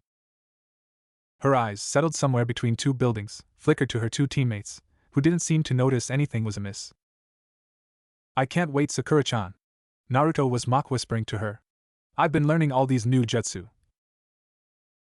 At this, Sasuke snorted. Well, it's true. Naruto bristled. You'd be shocked to see what I can do. And what can you do? Sasuke rolled his eyes. Snort ramen out of your nose. That was one time. Naruto protested hotly. Their banter did nothing to soothe Sakura's tender conflicting of emotions. Naruto, even though he usually had one finger in his ear and a dumb look on his face, had improved immensely ever since his Fuhra-sensei showed up. Sasuke was convinced that he was a figment of Naruto's imagination, and Kakashi didn't seem too worried, but Sakura was partially inclined to believe him, and while he hadn't shown them anything that could back up his claims, he certainly didn't stumble in his kata. Not like she did, anyhow. And Sasuke, well, Sasuke was going to do just fine. He was considered the best rookie genin for a reason. The two had erupted into a full-blown argument without Kakashi-sensei to break them up, and Sakura leaned against the bridge with her hands behind her back. It was smooth and dreadfully cold, but she sunk into it lower anyway, as it anchored her to the ground and leveled her thoughts. Sakura shook her head. She could do this. She looked up to see Naruto nimbly dodge the kunai in Sasuke's hand with a gravity-defying flexible flip backwards, before tumbling into the wooden flooring of the bridge and spitting out shuriken from his pockets faster than she could blink. Sasuke deflected them and threw a fireball at Naruto, who dived over the edge of the bridge and landed perfectly on the water. Sasuke followed with unsteady steps, but got his footing and began to throw more knives at Naruto. Or not. Naruto frowned to himself, as he studied the forestry behind Konoha's looming gates. The guard tower was quiet, seeing as though his only company was snoring in the corner. Dawn was crisping at the edges of the mountains, sunbeams crossing patterns onto the canopy of leaves. Naruto had one hand in his pocket, sleeves folded above his elbows so the edges of the fishnet shirt could be seen from underneath. The lines of his jacket covered the hidden pouches of weapons hidden in the pockets of his shirt. Guard duty. Naruto sighed. He thought he was done with this. Naruto was debating whether anything too terrible would happen if both he and his partner fell asleep, when he was alerted to fast-moving presences in the trees. He peered out of the tower just in time to see a Jounin squad twist out of the trees. He didn't have a view to see their face, but one of them pulled soft long pink hair out of her hood, and Naruto smiled. He leaped out of the tower and smiled to Sakura, who returned it quickly. Guard duty? She teased gently, as if unsure whether it was still a sore topic. But Naruto only grinned. Yeah, it sucks. How was the mission? Sakura had only been gone for 3 days, but Naruto was clearly feeling the impact of her disappearance. Without his pink-haired teammate to keep him company, Naruto was forced to accompany Kakashi to ramen. While that not being such a bad event, Sai's appearance clearly turned the tables. Kiba was in the village on extended leave due to a sprained leg, and Niji and Shikamaru had been assigned onto the same team and were currently out in Suna. Ino would say hello every now and then, and Hinata, when not engaged in clan politics, would sometimes stutter her greeting. But Naruto had begun to understand what it felt like for Sakura to have to stay at home when he left for his months on end, even though her leave was only 3 days. All right. Sakura shrugged and looked away. Naruto could see the tiredness drawn onto her face. We ran into a bit of trouble, but no one was clearly hurt except for Tori. But she's fine now. Naruto supposed Tori was the woman with the bird mask, hence her name. Naruto wasn't sure when Sakura started helping Anbu out as a medic nin, but he wasn't particularly happy. Especially since he'd been partially demoted, no thanks to Danzu and his clear idiocy. He didn't want to think of what would happen if Danzu was Hokage. His eyes then narrowed as he studied Sakura's Anbu team, who were moving into Konoha with the fluent ease of a citizen of its village. Which one of them were root? Could they even be trusted? How could such an organization flourish behind the scenes so easily? Naruto? Hello? Sakura waved a hand in front of his face, and the scowl marring his features disappeared near completely. But Sakura caught the ends of it. What's the face for? You don't like them? It's not that. He shook his head insistently. I just. He struggled for words, as Sakura's bottle-green eyes looked up at him. Could he even tell her? Tsunade had warned him that even the slightest inking of something amiss would alert Sakura, and since Tsunade was inclined not to trust his teammate, he supposed he should do the same. Maybe it was some sort of sign on maturity, but he had begun to listen more to his elders since his time-traveling dilemmas had cropped up their problematic roots. Well, one of them stole my girlfriend. He decided upon, lamely. Sakura raised a brow, but said nothing else. She folded her arms over her chest, which was covered in the long hooded cloak she wore for her mission. Buy me ramen? Naruto made a mock bow. Of course, my lady. Ichiraku was quiet, perhaps because it was the end of a slow night, and not many villagers were about. Not that Naruto was complaining much. Outside of the shinobi population, he didn't socialize very much, and didn't feel inclined to either. Ichiraku wasn't there today, but Ayame greeted him with a large grin and already had his favorite chicken miso ramen prepared for him. Sakura slid into the seat next to him with a small smile lighting up her face, almost as if she was reminiscing. Ah, the intoxicating smell of ramen. By the time Sakura had begun to daintily pick at her meal, she had turned to gape at Naruto like a fish on land as he slurped through his second bowl. The two were decomposed to heaps of chuckles and snickers, caught in memories of the times they'd done this before. Naruto, Sakura began with much mirth. Remember that time when we had all fantasized what Kakashi-sensei looked like behind his mask? Naruto cackled incredulously between the chopsticks in his mouth. Oh god, yeah, I remember. I thought he had beaver teeth or something. Or a hideous mole. Or braces. The two erupted in laughter again, before Naruto snorted ramen out of his nose, and began all over again. Naruto wiped it off with shaking shoulders, as Sakura howled next to him. He couldn't remember a time when he had had this much fun. When did that ever happen? Naruto wondered aloud. Sakura pondered for a moment. Around the Chunin exams, she began questioningly. Or maybe a little before then, I can't really remember. Naruto sighed. Oh, those Chunin exams. Those things are garbage. Remember how much of a big deal everyone made it out to be. I don't even watch those things anymore, they're so boring. Sakura shook her head. Those exams were so stressful. She sighed. I remember when we were all training for the exams, I felt like such an outcast all the time. That's not true, Naruto interrupted quickly. You were always better than me. Better than you? Sakura swiveled on her stool to face him with the most incredulous look she'd ever given him. What are you talking about? Naruto tilted his head quizzically. I'm talking about all the times you used to beat me down into the dirt. Not at all. Sakura shook her head in disbelief. Remember when you and Sasuke were fighting, and Sasuke used his Keton jutsu on you? Naruto blinked. And then you whipped back around and shot him a Karya Enden? Granted, it was an outrageous disaster, and you couldn't handle it at all, and it ended up crashing into the water. But still, for a genin to be able to wield such chakra is unheard of. And then, quieter, even with Kyuubi. Naruto's mouth fell open. His mind raced faster than he could comprehend. He didn't remember that at all. But he certainly remembered teaching the Karya Enden to his idiotic younger self, and no way in hell could that dumbass ever be able to harness that power so young. In fact, that was the particular reason he taught it to him in the first place. But obviously with what Sakura said he had underestimated himself. That was a strange ironic thought. He wanted to bang his head in the table. Instead, he pretended to mull this over. That really happened? Of course it did. Sakura rolled her eyes, stirring her tea. Why would I make that up? Naruto shrugged, before plastering a large grin over his face. Wow, I'm so cool. Sakura slapped him upside the head. Sakura-chan, Naruto whined to her, rolling on the back of his heels.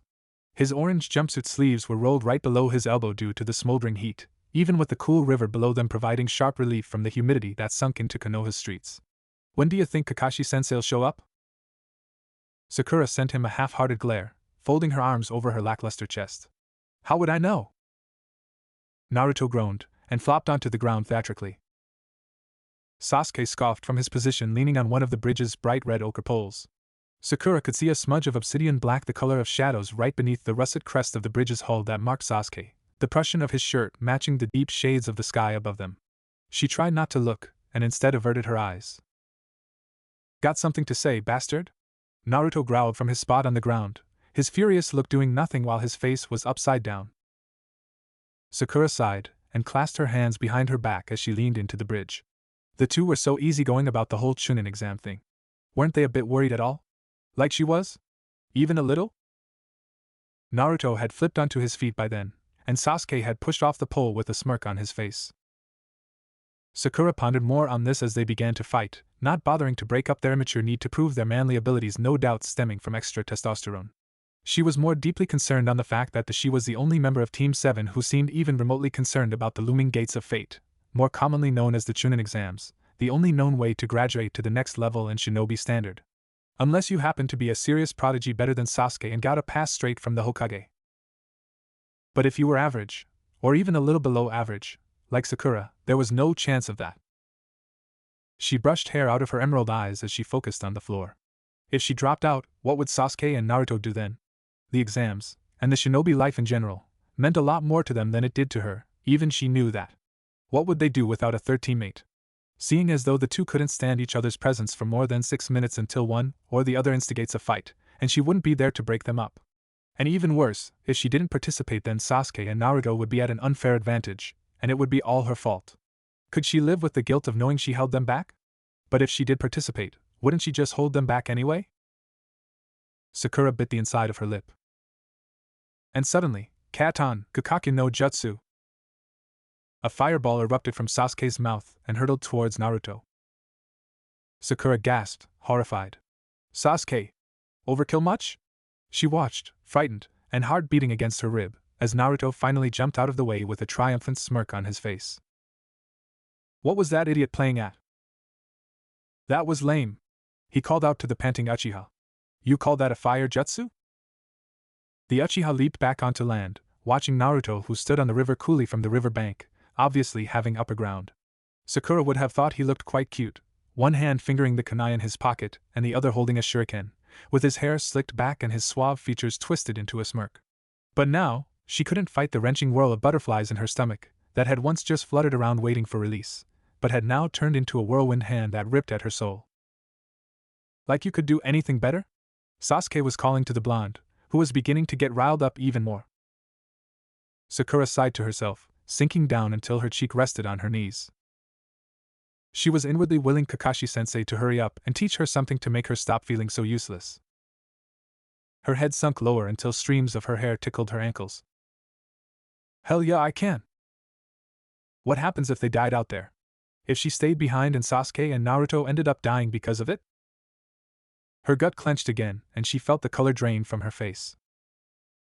Suddenly, the heat seemed to rise and she wanted to roll off the bridge into the water and tumble into the glistening waves, sinking lower and lower until she was right there with the rocks and the seaweed.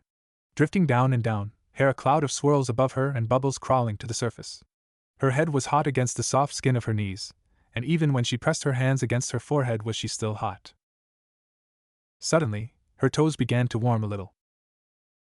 Sakura didn't think anything of it until a pillar of fire erupted into the delphinium blue sky above her, and her head snapped up to watch twisting, whirling hands of fire climb into the sky, before spiraling back in a haphazard dance of nature.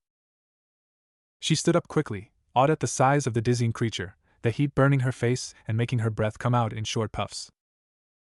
The jagged fire unexpectedly pitched downward in an abrupt motion, and nearly crashed into the babbling water. Instead, it spun over to the bridge where it near slammed into her. She screamed and held up her hands, but the dragon had spiraled into the air, making ribbons of smoke pile from the bridge's railings and a bit of her hair. Her eyes opened wide to see Naruto standing amidst in the chaos. Not really standing, he looked more like he was tumbling into the choppy waves.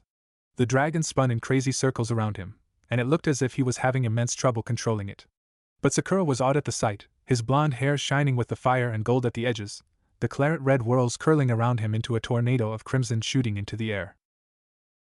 Eventually, the fire died down and dramatically pitched into the crashing waves, and even though the dragon was more of a fantastic light show of a ridiculous amount of chakra than an actual weapon, Sasuke made no comment, only watching Naruto in a new light of near fascination. Sakura, too, didn't know what to say. Her mouth opened, but closed just as quickly. Kakashi took the moment to swing upside down from one of the bridge's poles, with a wave and a burst of smoke. He smiled at her, before turning to Sasuke and Naruto across from her down on the water. He spotted Naruto's panting form and Sasuke's angered eyes, but only commented, "Goodness, was someone burning marshmallows?" If Sakura didn't feel so useless at that moment, she probably would have made some sort of reply. How could she not? Now, even Naruto was better than her. Instead, she only listened with one ear, tracing the lines of the wooden flooring with her eyes. Kakashi reminded them that the Chunin exams were this Saturday, and they'd have to turn in their forms by then. Sasuke and Naruto didn't seem to think anything of it, Naruto crossing his arms childishly before mocking Sasuke, who in turn huffed and shouted something back. The two degraded into immature insults until Kakashi once again broke them up. Sakura could remember her form, gathering dust on the far corner of her dresser, there for her eyes to rove over every time she brushed her hair. In her line of sight at least 6 times a day. Filled in. But not signed. She sighed. Naruto and Sasuke immediately began to spar, and Kakashi eased into a low-level kata, telling her to take it easy and slow. Just another training that certainly wouldn't help her improve, especially when she couldn't even get past the level just above the academy. Uzumaki Naruto triumphantly swung his legs over the bridge, hopping back onto its surface and waggling around like a wet dog. While his career ending was more of an interesting light show than an actual technique, he was altogether proud of himself. It had taken nearly 3 weeks of non-stop training every day, not to mention multiple burns from riling up Sasuke enough to get the Uchiha to blast fire at him. But watching Sasuke's face from the riverbank was all he needed. The Uchiha was floored. Naruto rubbed his nose with the back of his finger. Yup. He was cool. I saw your career endin', a voice remarked conversationally from behind. Naruto spun around with a large grin, and was met with the visage of Fura-sensei. The older man had dark, straw-colored hair and an indefinable shade of blonde and brunette combined. The sun beat down from behind him, making the edges of his spikes light up in gold. Naruto mulled over their similarities. While the height and maturity level was surely astoundingly contrasting, Naruto would pick up a couple things that they had in common. Like the way Furu rubbed the back of his head a certain way, or he'd tap his kunai on the nearest surface when irritated, or lecturing. And some things, like the way he flipped backwards or parried knives, Naruto just picked up naturally as if it was instinct. Naruto harumphed, and crossed his arms. How did Furu-sensei always appear out of thin air, and disappear just as quickly? It looks cool, the sunny blonde whined. But it's way too hard. Why do you have to take off like that, sensei? It's not fair. How am I supposed to learn when there's no one to teach me? Furu only shrugged, looking around at the familiar red bridge. He'd pass it time to time in his own world, never really bothering to remember how the sun cast blinding rays onto the claret of the bridge's paint, beautiful as Monet garden paintings, and as indefinable as the stirring emotions he remembered in his gut.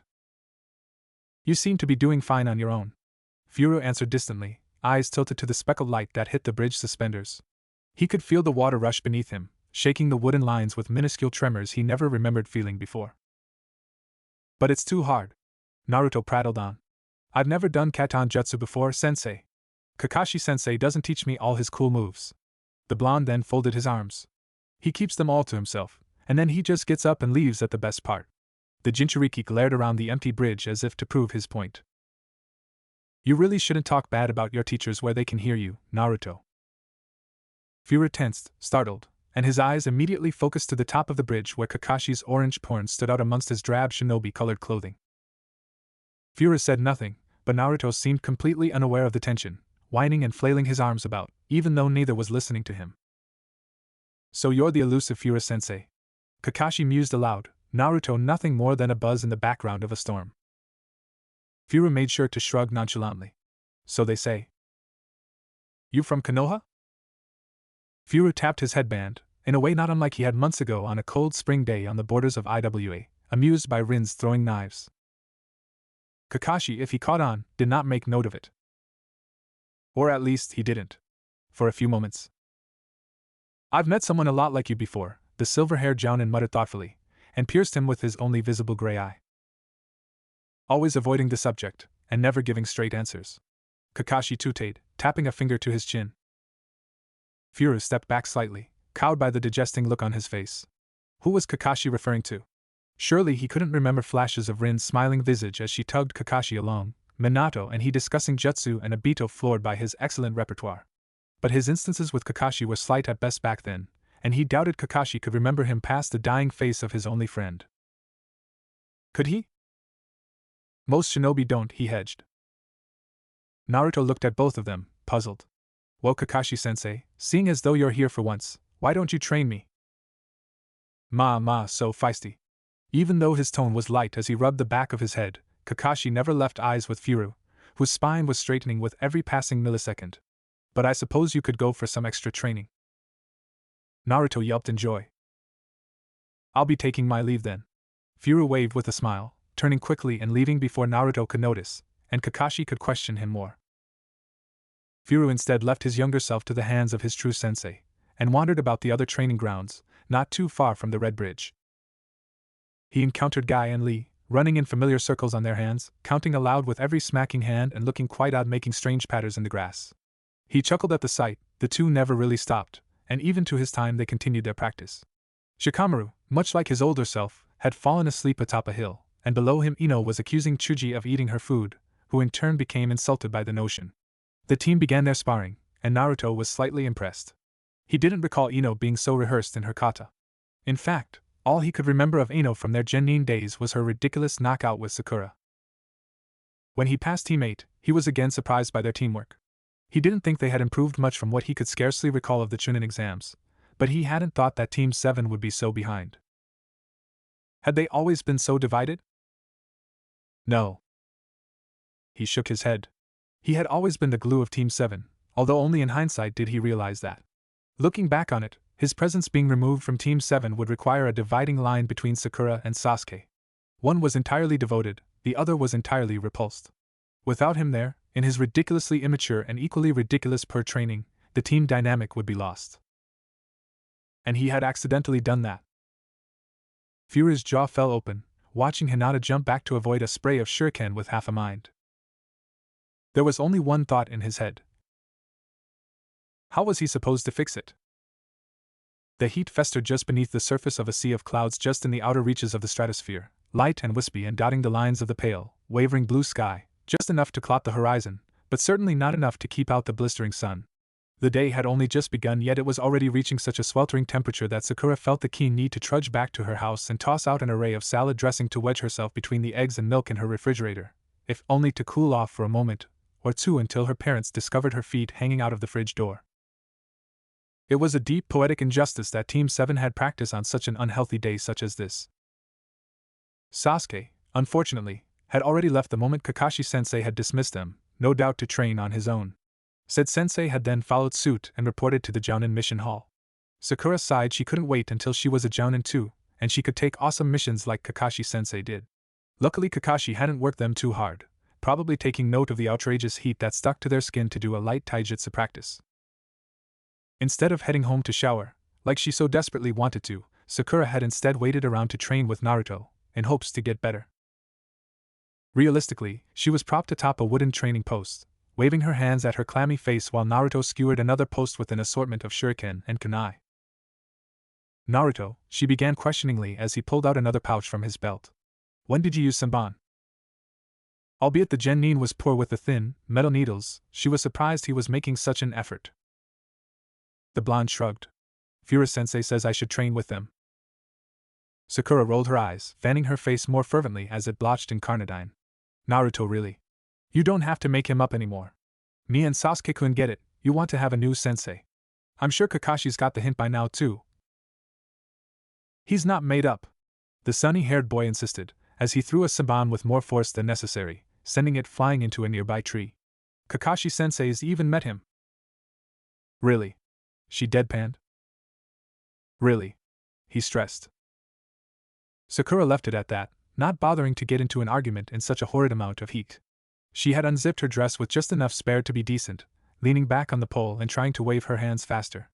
Maybe she could make a bunshin and make it fan her.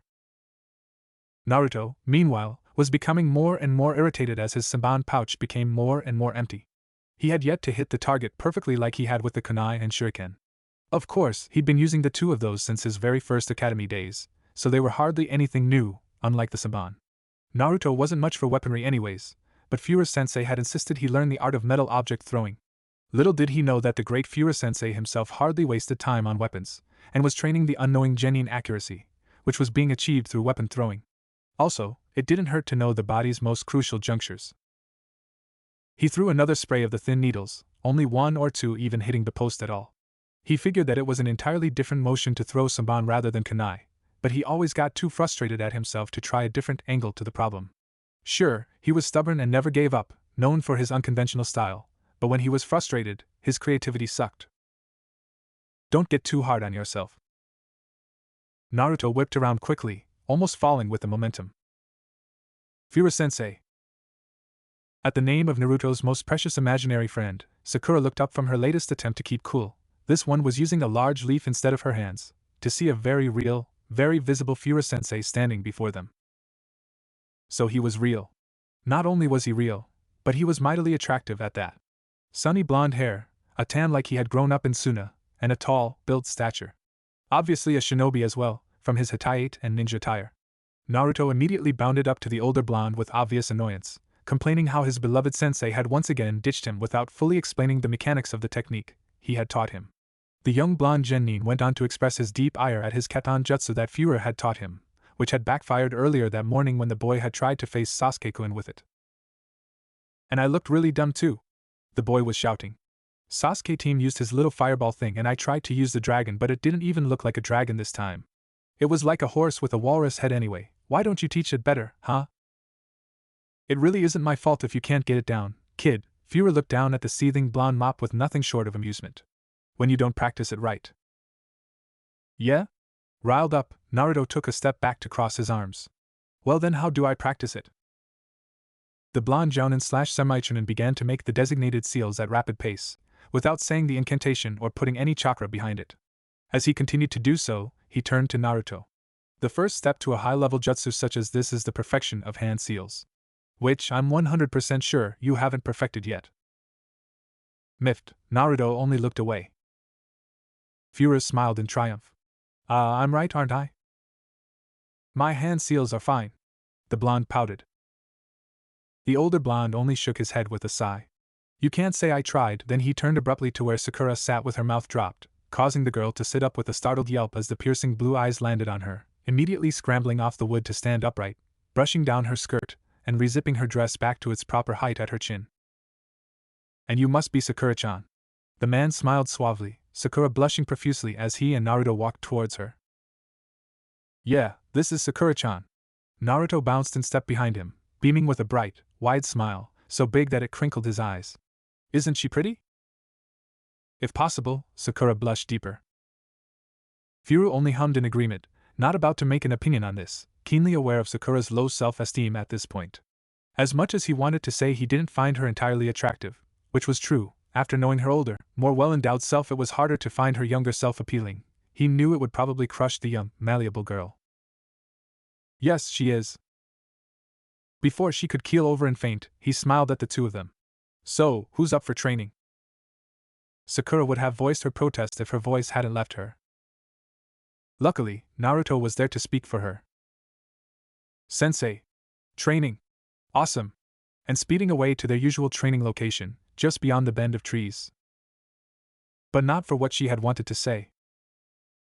As Naruto sped quite a ways beyond them in his haste for training, Furu beckoned Sakura along with them.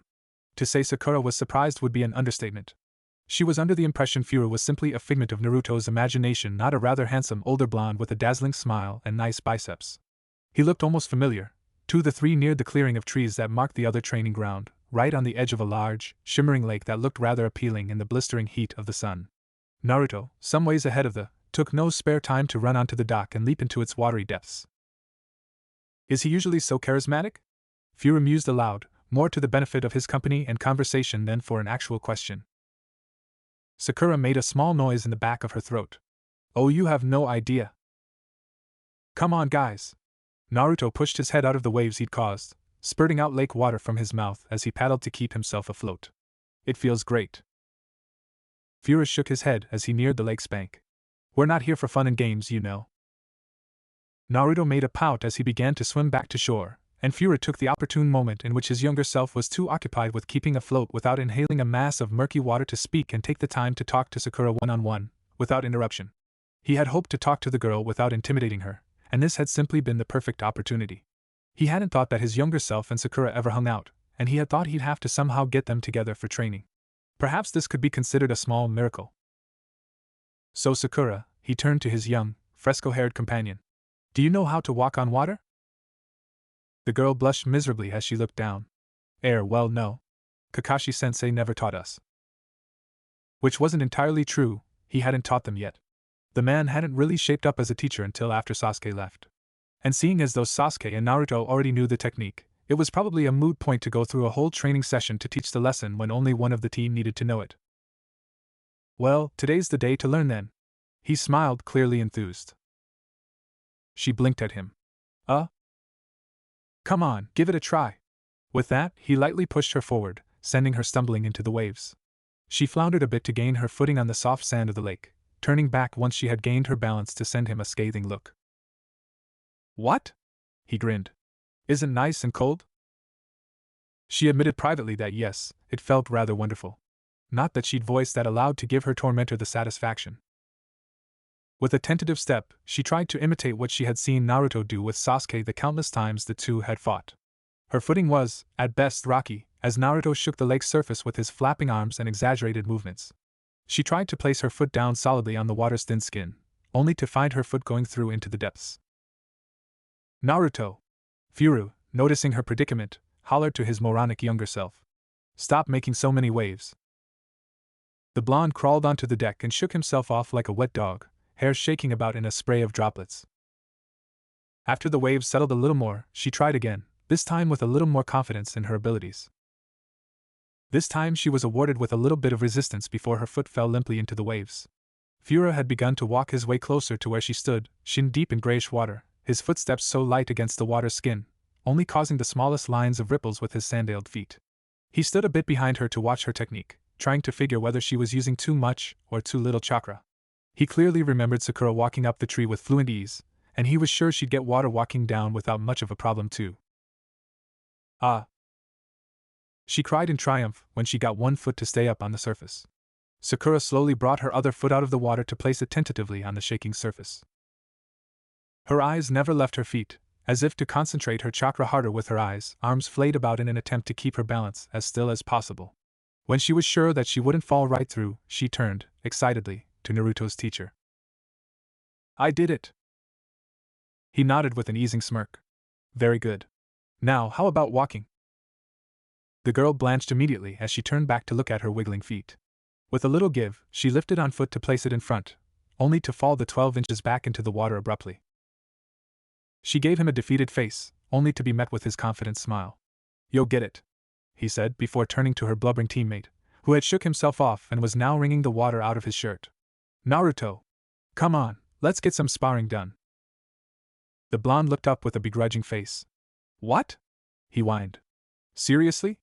Naruto was well aware his taijutsu was sorely lacking. However, so was Furu. Yes. The man began a brisk walk into the center of the lake, waving for Naruto to follow him. With a pout, the younger sunshine-haired boy hopped off of the dock to plod along sullenly after his sensei, ready for an ass-kicking. Furu crouched into a defensive stance as Naruto began a pathetic offense, turning towards Sakura. When you get it down, come over and join us. Sakura gaped and made a strangled noise in the back of her throat.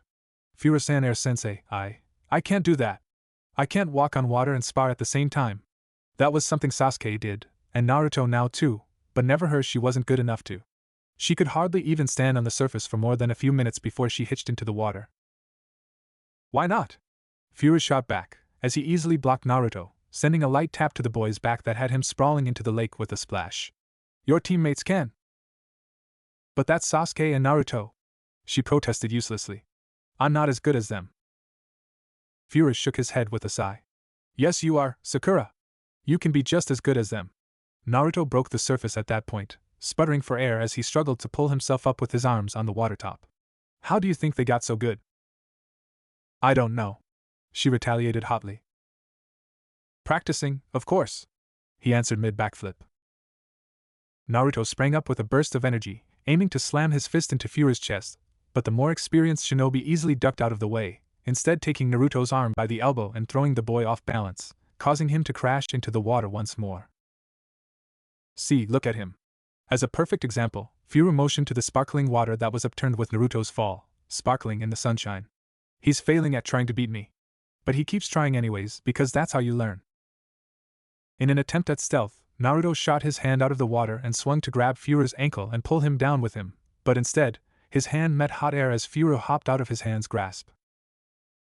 Unconvinced, Sakura watched skeptically as time after time, Naruto rose out of the murky water to have another go at Furu, who easily sent him spiraling into the water once more. She supposed that perhaps the older blonde had a point, but she certainly didn't want to be tossed like a limp noodle into the water, struggled to break the surface and get back on her feet, before being flung backwards into the watery depths once more to repeat the whole process. Why would I want to do that? She asked aloud, as she took baby steps towards them. It looks painful. Furu only heaved a sigh. Sakura wasn't quite at the mentality he was hoping for her to have. She was still more focused on her nails and her soft skin than she was with her ninja training and her skill. In time, she would become one of the greatest medic nin of their generation. At the moment, she could hardly even mold her chakra acutely enough to stand on the surface of relatively smooth water. Once she could run easily on choppy, storm waves, then she'd be ready. However, that would be quite a long ways in the future, and Furu wasn't sure he'd be sticking around long enough to see it through. Amidst Naruto's jubilant cries as he broke the water, and Sakura's helpless yelp as she once again fell into the water, he tilted his head to watch the clouds maunder upon the sky. War was brewing in Konoha. He turned back to them, watching Naruto prop himself on his elbows as he spat out water, looking content and pleased with life, carefree and happy. He turned back to them, watching Naruto prop himself on his elbows as he spat out water, looking content and pleased with life, carefree and happy. Naruto had seen Furu hardly even a day or two ago, when he had trained Sakura and him, and yet the man looked so different in his eyes than before. To Furu, he had seen his younger self long months ago, to the point he had almost forgotten his mission Tsunade had given him. Tsunade. Furu clenched his fists, looking skyward, to where the looming, intense faces of the Hokage were carved into unwavering stone. One day, Tsunade's face, stern and angry in the brows and thin in the lips, looking altogether like an annoyed hunk of rock, would be carved behind the yondaime. One day, the mountain would crumble under Pain's wrath, and the citizens of Konoha would crumble with it, laying between dust and tears. That day was far off in the future now, but Naruto held the memory keenly in his mind. It would happen. It was inevitable, just as Jiraiya had said, the man himself, pointing out that his death was just as inevitable as the death of a long slumbering tree, cut down to house a family. His death would mark a melancholic moment in time, but it would lead to significance. Naruto wondered what the significance was. Was it to leave behind his only heir? The sole surviving sealing master to teach the further generations? Konoha lay in shambles. The city was in desperate need of rebuilding, Tsunade was comatose, the council was in uproar, Sasuke was out of sight, Sakura was crying, he hadn't seen Kakashi and his most present company had been Sai. Naruto could have screamed. Instead of doing so, which would have been a counterproductive measure of anger management, he looked to the smiling visage of his younger self, who beamed curiously at him. Fura-sensei? Asked the young blonde, as he rolled on his heels. Fura said nothing at first, holding Naruto's gaze. Blue to blue, ocean to sky, infinity to infinity, with an expressionless gaze that seemed like a thin layer, translucent enough for the young genin to glimpse the catastrophic maelstrom behind his eyes. Sorry, I was spacing out. He excused by way of explanation. What were you saying? The Chunin exams are coming up. The young blonde clapped his hands in excitement. I'm gonna show Sasuke team just how good I've gotten. Sasuke. Hearing his name made Naruto stumble into the memories he had with the dark-haired Uchiha. Are you scared, chicken? To find he was in the bingo book as an S-class criminal, that he had killed Itachi, that he had evolved his Sharingan, and now, that he had kidnapped the eight-tailed beast who was Sasuke? Who was he, if not a stranger that Naruto had never met? Not the brooding boy with determination, intense-eyed and fragile-faced with ambition and drive, perhaps not the right kind, but a will that Naruto was sorely aware of, as it resided in him as well. More than rivals, the two of them were something more. He told Sasuke as much, all those years ago. You're my brother. And the Uchiha had admitted it. Regardless, he had struck him, lightning rapping in his hands like the wings of birds, flapping with their jagged electric feathers as they punctured his lung and drenched in blood. That Sasuke was gone. Naruto didn't know the Sasuke who had stood atop the cliff on that blue day, watching him with hooded eyes, a purple sash around his waist and indifference in his dark eyes. So much had changed.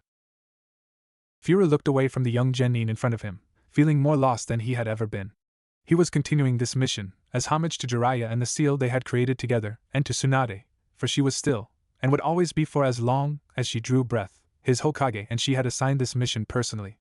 Regardless of where his heart was, far away from the sunny day and bright morning, to where Sakura was brushing back hair the color of a flower girl's blush from her face, back against a summer blossoming tree and bao-green eyes wide but sightless, waiting patiently near his seal. Fura-sensei! Naruto shouted at him, loud enough to knock him out of his musings.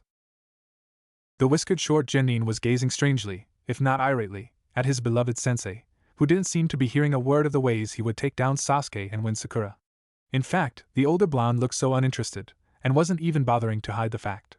Naruto, for all his tactless boisterous attitude and equally tactless empathetic sense, had noticed the change since a couple days ago. Fura looked as if he had lived a year since he had last saw him, stratosphere eyes pensive and cold, hands shaking in fury and sadness.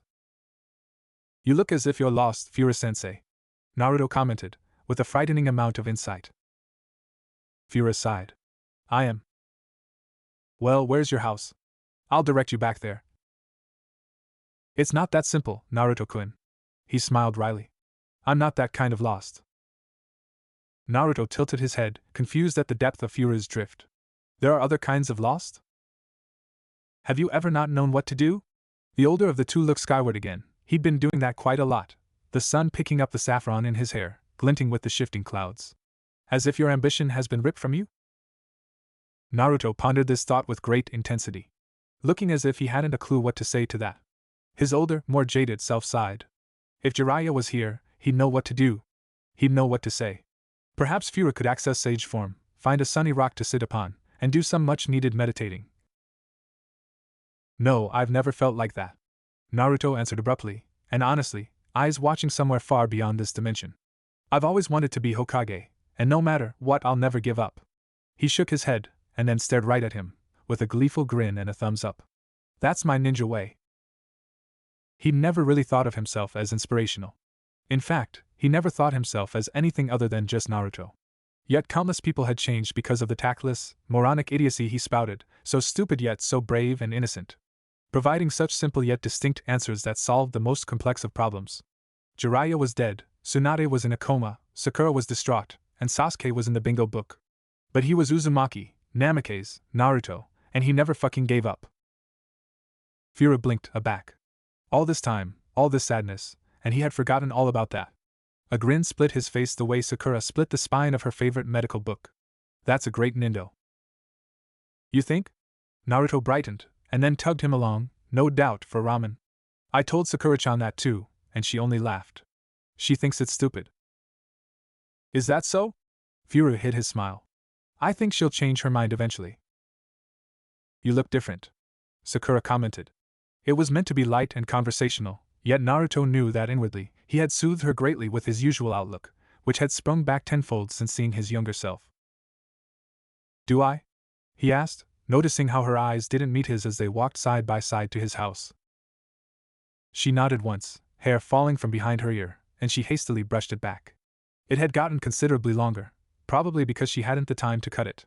The short haircut reminded Naruto of the intensity Sakura could bear, how far she'd come from the time that Naruto had previously been in.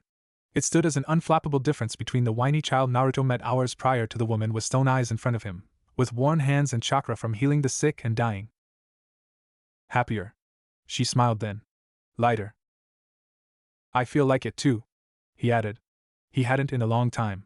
Not matter what he had said to Nagoto, how he would never give up, how it was his ninja way, the saying had turned into just words. The world had changed him. Giving up his father changed him, letting go of Rin and Obito. It was hard and painful, but he had to stop reminiscing, and start remembering who he was, and the people who needed him. Hearing the brutal honesty of his younger self had reawakened that. I feel like I remember who I am again. That's good. Sakura stepped into his apartment first.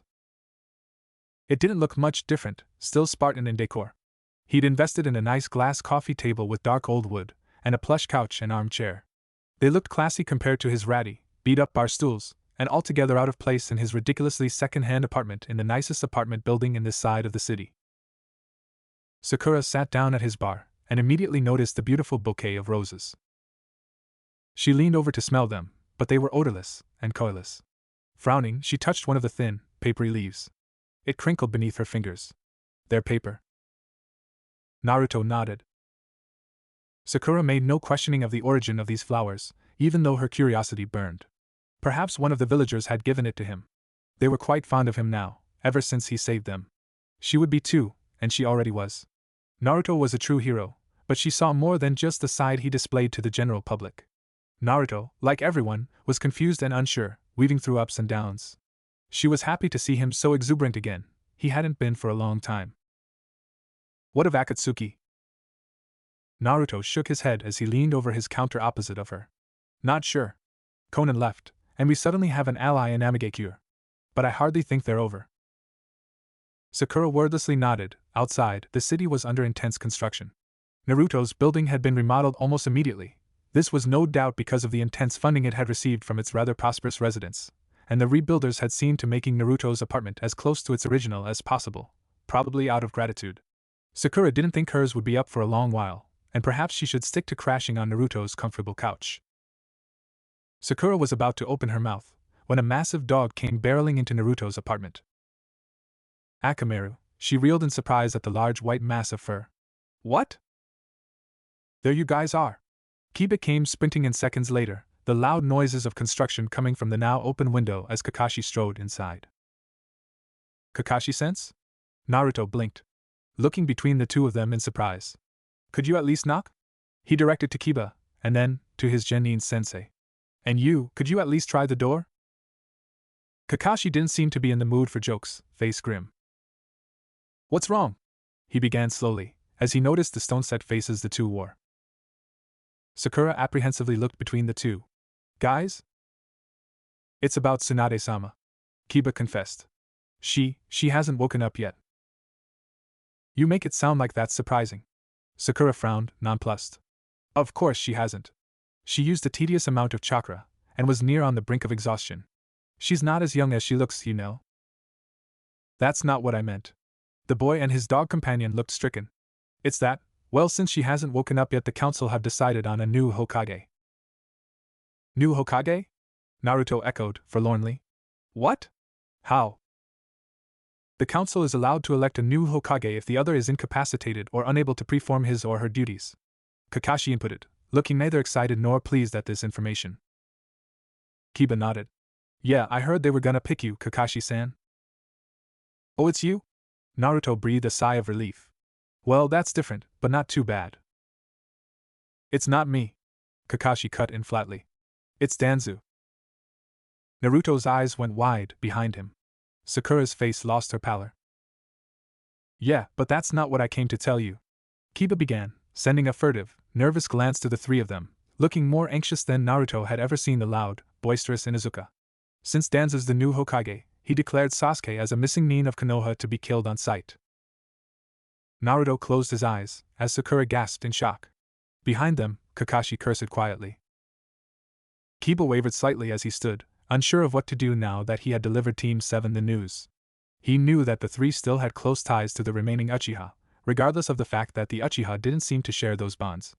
Sasuke had been in the bingo book for quite a while now, however, he had never been an enemy of the state like he was now. And he certainly hadn't been labeled kill on sight.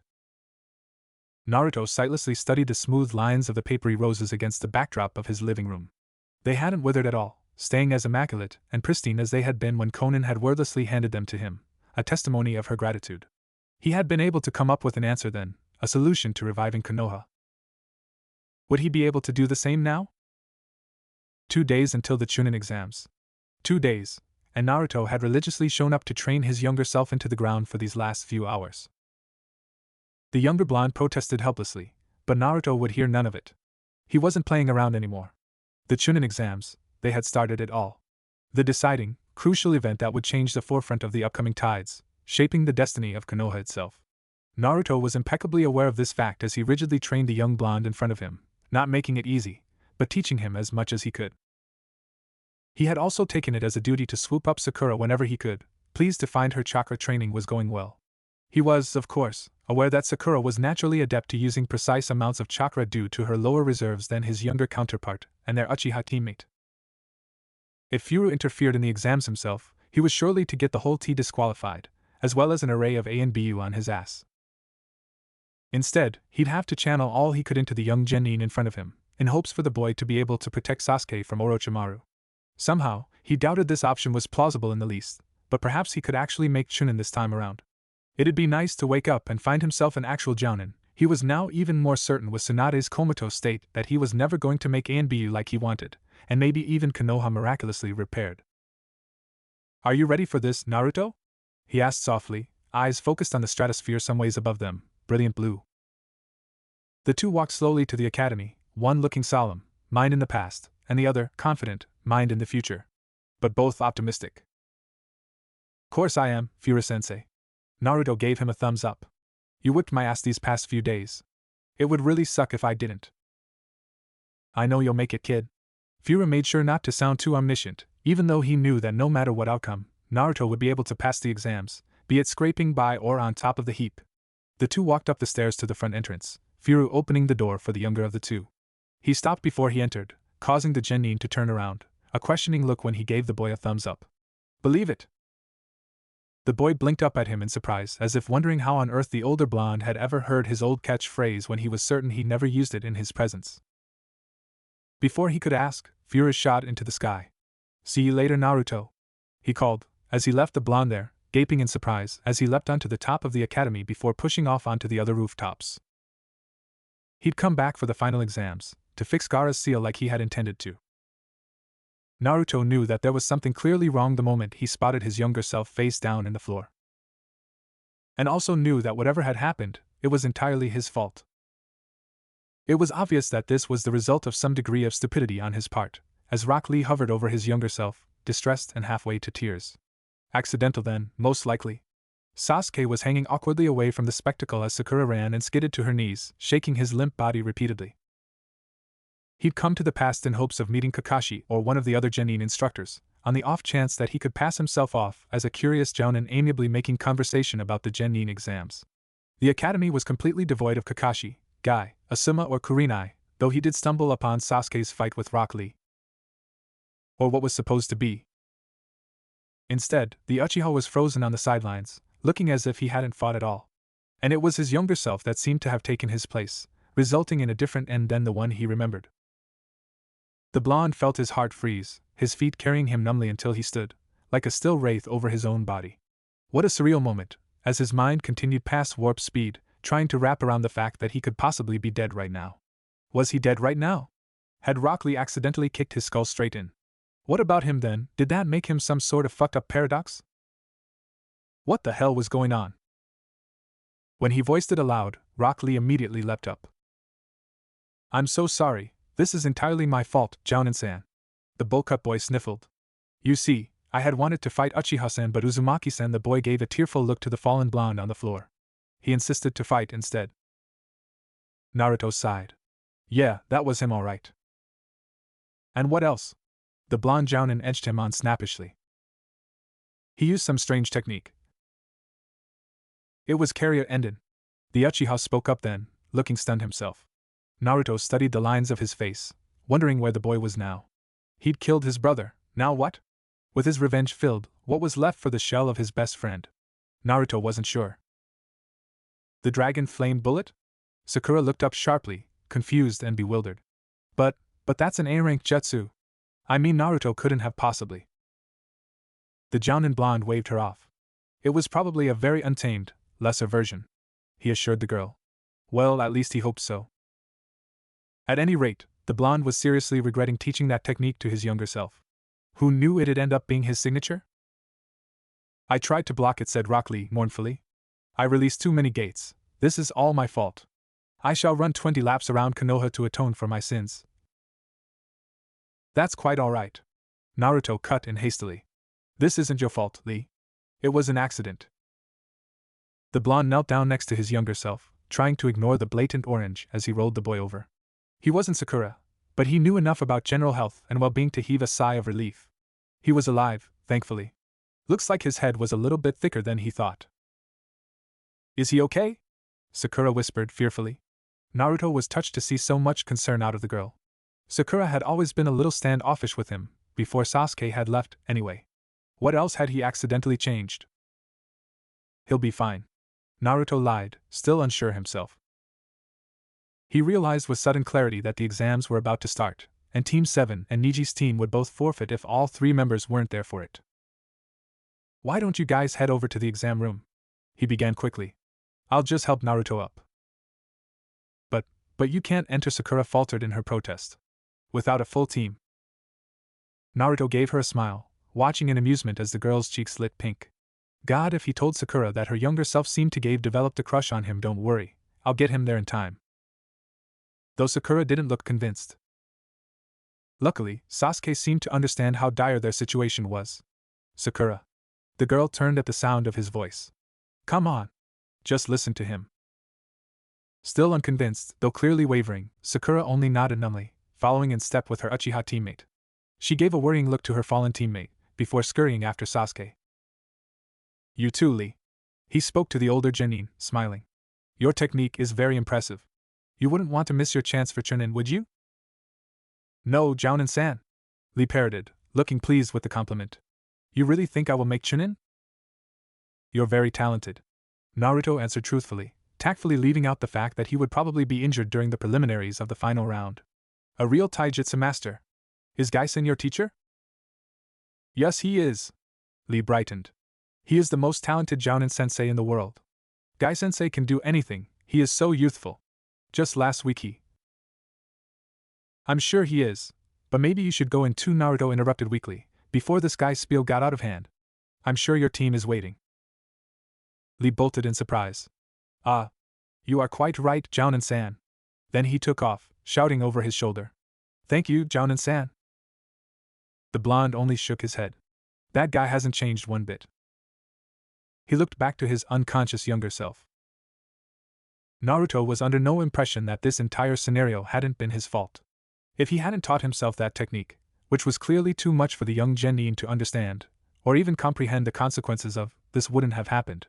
The young blonde wouldn't have had the confidence to challenge Rock Lee in Sasuke's stead, nor would he have been able to fight off the older genin without all the training Fura-sensei had asked him to do. Like he didn't have enough fucking problems.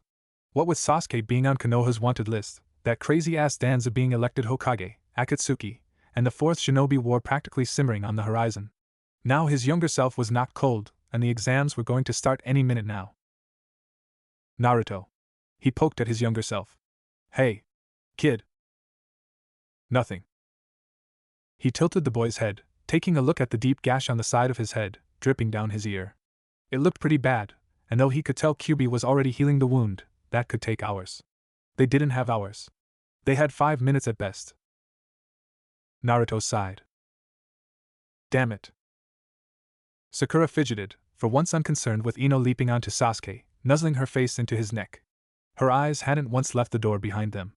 They'd met Kakashi-sensei, who had first and foremost asked where Naruto was. Sakura had lied and said he was in the bathroom.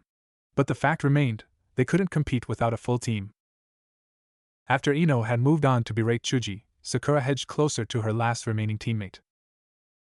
Sasuke-kun, she began timidly. You don't think? He'll be fine, Sakura. Sasuke said, exasperated. Though there was a lingering crease to his brows, a concern for his teammate. Or perhaps for the fact that without their teammate, they wouldn't get a shot at being Chunin. Sakura let out a breath. Well, if Sasuke believed it too. Who was that? Sakura blinked, startled at the question. Huh? That guy. Sasuke reiterated. That Jounin guy. Fura-sensei? Sakura tilted her head. That's Naruto's sensei. Apparently he's real. He's the one who taught Naruto all those techniques. The Uchiha narrowed his eyes. That guy, he thought to himself, must be very powerful. Even an idiot like Naruto could clearly learn things from him. Things like that powerful A-rank jutsu. Kakashi certainly wasn't teaching them anything like that. Hey guys. The door opened, and the whole 12 turned to the open door. Naruto. Sakura breathed, relieved. You're alright. Yeah guys, I'm fine. The bubbly blonde rubbed the back of his head. What did I miss? Idiot. Sasuke sighed, though he looked just as relieved. You moron. Sakura swiped at him. You almost got us booted out of the exams. Why'd you have to get hit like that? Dash. Naruto ducked easily, smiling. But Sakura. It's not my fault. Everyone knows Lee hits pretty hard. And anyway, he had almost 5 gates open. You don't mess with shit like that. All 12 of them were staring at him, uncomprehending. Dadabayo? He ended, awkwardly. Shikamaru turned away first. Whatever. The kid yawned. At least he's back. Naruto was surprised to see the rest of them looking pleased to see him as well. The blonde was touched. Had they all cared that much? Had he never realized how much he had, how many people he had behind him? He thought that the village had only truly supported him after he'd taken down Pain. Perhaps he'd been wrong, maybe it was there all along, and he'd just been too blind to see it. And more importantly, why was he repeating the Genin exam? How the hell could his younger self had ended up unconscious? Team 7 couldn't fail just because he fucked up the timeline again. There was some shit that he instinctively knew not to mess with. The Chunin exams were implacably one of them. And he had clearly already fucked it up. Is your head feeling okay? Sakura asked, worryingly. It's fine. Naruto lied easily. Actually, he'd stuffed his younger self into a closet after putting a sleep jutsu on him. His head was probably going to be pretty killer when he woke up. Hopefully it would keep him out for the hour of the test, at least until the first exam was over. And even if he did wake up, the kid was blinded, tied and gagged. If he managed to get himself out of the locked door and through the genjutsu Naruto had trapped it up with, then he'd be really impressed. At his teaching abilities as much as he would be at his younger self. He'd keep to the plan for now, wait until this exam was over before seeing if his younger self was awake yet. It wouldn't take a difficult illusion to make the boy believe he'd actually taken the test, and hadn't spent it in a janitor closet. How many things would he accidentally change? Naruto was already fast-forwarding, bracing himself for the moment that Orochimaru forever pitches Sasuke into the darkness. Was it even physically possible for him to stand by and do nothing? Not to fight that man with every ounce of chakra in his body? The blonde Jounin, disguised as his younger Genin self, sighed. And why the hell was he taking these goddamn exams over again? They sucked enough the first time around. You kids are noisy. A testy voice came from the side, and Naruto felt every bone turn to stone and his blood run cold. Kabuto. Right out of the academy, right? The guy sighed. Screaming like schoolgirls, this isn't a picnic. Naruto couldn't even move. Actually, couldn't even say anything. To think, this guy gave his body to a freak like Orochimaru. Naruto shivered involuntarily. What a creep. Who do you think you are? Ino scowled. I'm Kabuto. The slimy bastard introduced himself. But instead of that, look behind you. Behind? Sakura blinked, turning around. She was met with almost every pair of eyes in the room, focusing on the genin gathered in the center of the room like they were some sort of circus spectacle. Everyone is nervous about the exam, so you should quiet down before you cause a scene. Though Naruto assumed they already had. Kabuto continued on. Well, I can't blame you. You're clueless rookies. Remind me of how I used to be. What's sad is that you've taken this exam 7 times. Naruto thought irritably. And for what? To help Orochimaru take Sasuke. So this isn't your first time then? Naruto scowled, unable to hold his temper much longer. Geez. How many times have you taken this exam then? 7. He laughed. Isn't that a little more pathetic? Kabuto narrowed his eyes, and Naruto caught the glimmer of the actual, cruel-hearted man. It was gone quickly though, replaced with an almost meek little smile. Actually yes. Wow, so you know a lot about this exam. Sakura pointed out. Kabuto chuckled. That's right. I'll even share some info with you cute rookies. These are Nin info cards. Nin info cards? Sakura echoed. They're basically cards which have info burned into them with chakra. I have 4 years worth of info here. Over 200 cards. Chuji had knelt next to him curiously. Naruto wanted to drag the Akimichi at least 12 feet away from the guy, but refrained. What are you doing? You can't view them unless I use my chakra, he explained. For example. Naruto wasn't nearly as impressed with all the information as he had been the first time around. Quite honestly, most of it was useless anyway. It was strange, watching Sasuke get so worked up about Gaara and Rock Lee's cards. Actually, it was surreal just seeing expression on the boy's face. Soon, it would be nothing but a mask of impassivity. Naruto had tuned everything out, focusing on the bridge of Sasuke's nose, the high cheekbones and sharp chin. To think that he joined Akatsuki. What happened to him? They were enemies now, Naruto thought to himself, distantly. Well and true enemies. And yet here they were, still on the same team. He was so lost in thought that it took Kabuto belching on the floor to bring him out of it. They didn't have much time, because soon all the proctors arrived with more stunning style than Guy's dynamic entry. Eventually, the crowd thinned out as everyone got into their seats for the paper test. Naruto didn't even bother with looking at it, more concerned over getting all this over with. He'd take this stupid test, and once it was over he'd see if his younger self had woken up enough to take the rest of the exam. There was a lot to change in the Forest of Death, but Naruto wasn't sure if it was even for the better. But Sasuke. Once again, Naruto had accidentally completely forgotten about Hinata, who was smiling at him and wishing him well for the test. Oh God, Hinata. He stared at her, the short hair and blushing, rounded face. To think this girl just proclaimed her love for him, and took a hit from the Akatsuki leader. Naruto was so red in the face that for the majority of the test that he was as bright as a tomato. There was little else he could do but feel his face burn, staring uncomprehending at the paper in his hands. Jesus, a jounin, and he still didn't know the answer to half of these fucking questions. To think Sakura answered them all, that was pretty goddamn impressive. Why was he still sitting here taking this stupid test? Hadn't it been an hour yet? Okay, Ibiki's voice sliced through the anxious silence, startling everyone in the room. Naruto slumped in his seat, after doodling for the past hour, trying not to think about Hinata, or his love life in general, when the girl was right next to him was incredibly tedious. And now, for the final question. First, for this 10th question the torture and intelligence operator began steadily. You must decide whether you will take it or not. Choose, Tamari shouted. Naruto almost laughed. 6 years later, and she was still a no-nonsense battle axe. And Gaara, well, hopefully Naruto would keep him from dying. What happens if we choose not to? If you choose not to, Ibiki continued on, irritated at the interruption. Your points will be reduced to 0, and you will fail. Along with your teammates. The crowd erupted into noisy anarchy, which Ibiki quickly quelled with a quick jab to the desk in front of him. It splintered on impact, and the entire room became deathly quiet once more. And now, the other rule. If you choose to take it and answer incorrectly, you will lose the right to ever take the Chunin selection exam again. Kiba protested the obvious. What kind of stupid rule is that? Dash. There are guys here who have taken the exam before. You guys were unlucky. This year it's my rules. The man smiled, though with his scarred face it looked a little grim. But I am giving you a way out. Those that aren't confident can choose not to take it and try again next year. Naruto scowled lazily. To think he'd been so freaked out over such a transparent question. But of course, being a ninja was all about being brave, or in his case just really fucking stubborn, and this sort of shit hadn't even really fazed him even when he really was 12. Now the 10th question, let's begin. Those who do not wish to take it, raise your hand. Once your number is confirmed, leave. He couldn't take it anymore. All the frustration from the future, all that useless feeling, unable to help Tsunade, to stop Danzo from becoming Hokage, even from Sasuke killing Itachi, and selling his soul to the devil himself.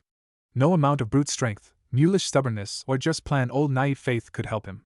He could crush any opponent in his way, but to what end? Nagato had changed his ways, but Madara was still controlling Akatsuki. He was ready to be Hokage, but the council still stood in his opposition.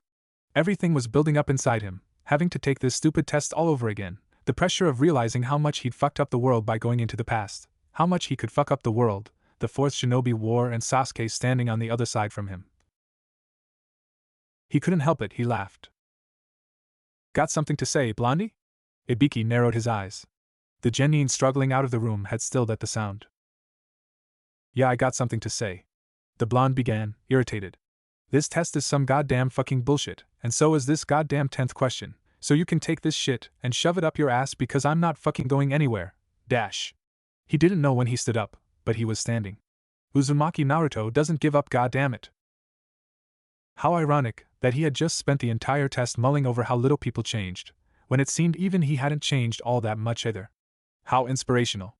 Of course he couldn't give up. Just because there was too much shit to do didn't mean he could just roll over and let the world go to the dogs. No offense to Akamaru. Ibiki narrowed his eyes. I'll ask you again. He began calmly. Your life is riding on this decision. This is your last chance to quit. I don't quit. Naruto frowned. That's my ninja way. Though he may have forgotten for a while. Ibiki glowered for a moment, before nodding. Good decisions. Was all the man said? Naruto thought he looked a little impressed. Now, to everyone still remaining, I congratulate you on passing the first test, dash. Naruto could actually hear Sakura's audible sigh of relief from somewhere above him, and he smiled. To the 78 who remain, congratulations on passing the first test. Wait, Sakura spoke up uneasily. What do you mean? We already passed?